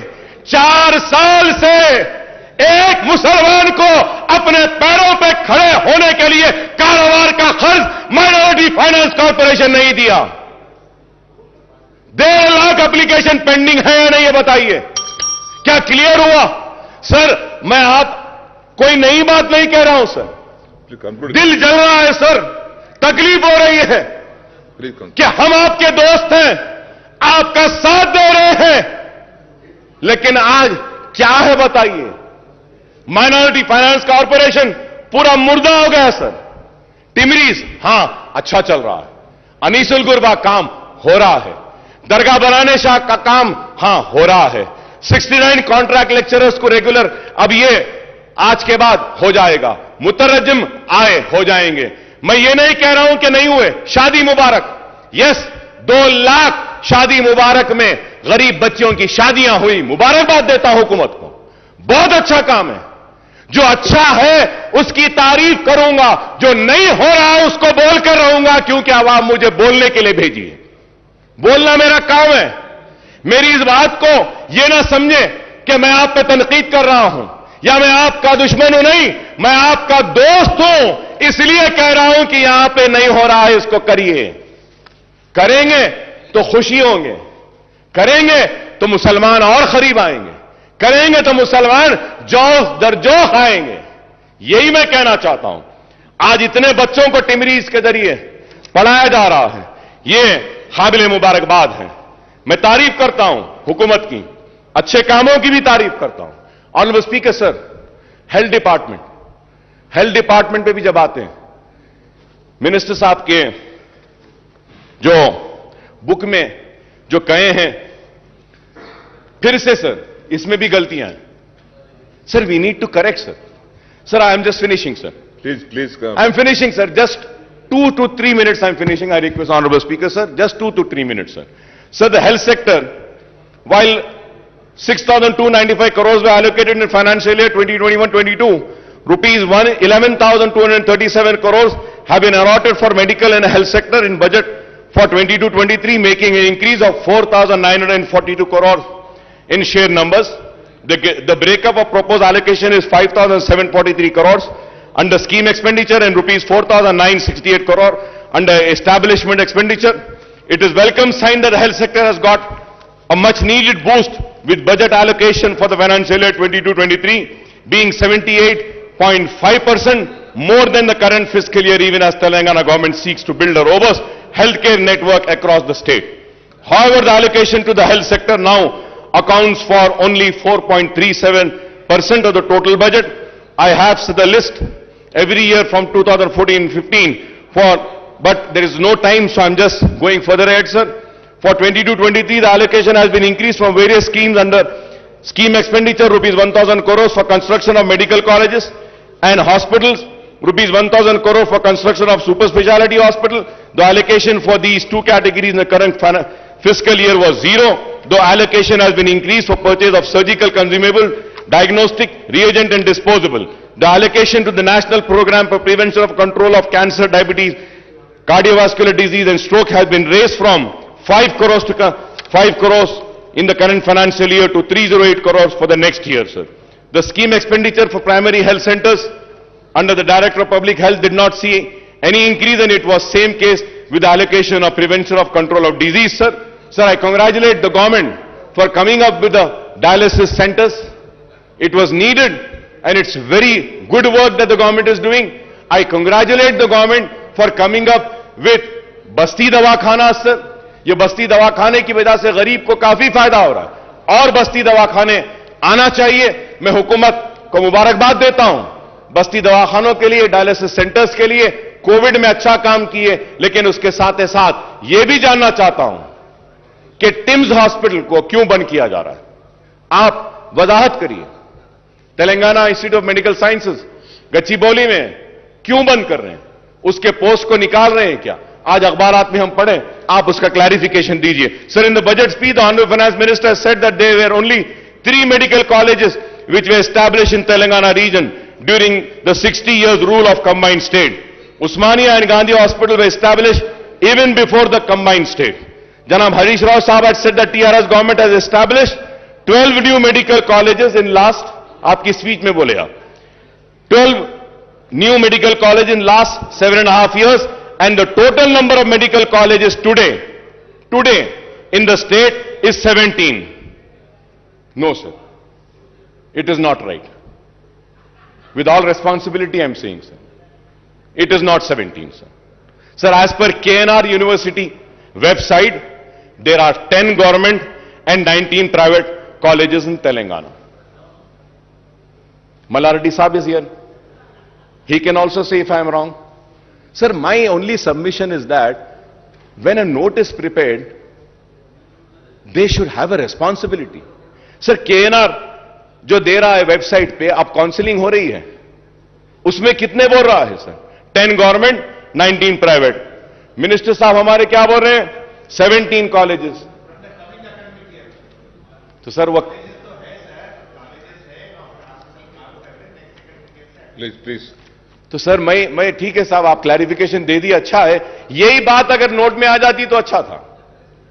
सर ऐसा नहीं है, please do not think that the members come with closed eyes. No, still this house has few members who come in this house with open eyes and open ears, who do a proper research and come, who knows what is there, sir.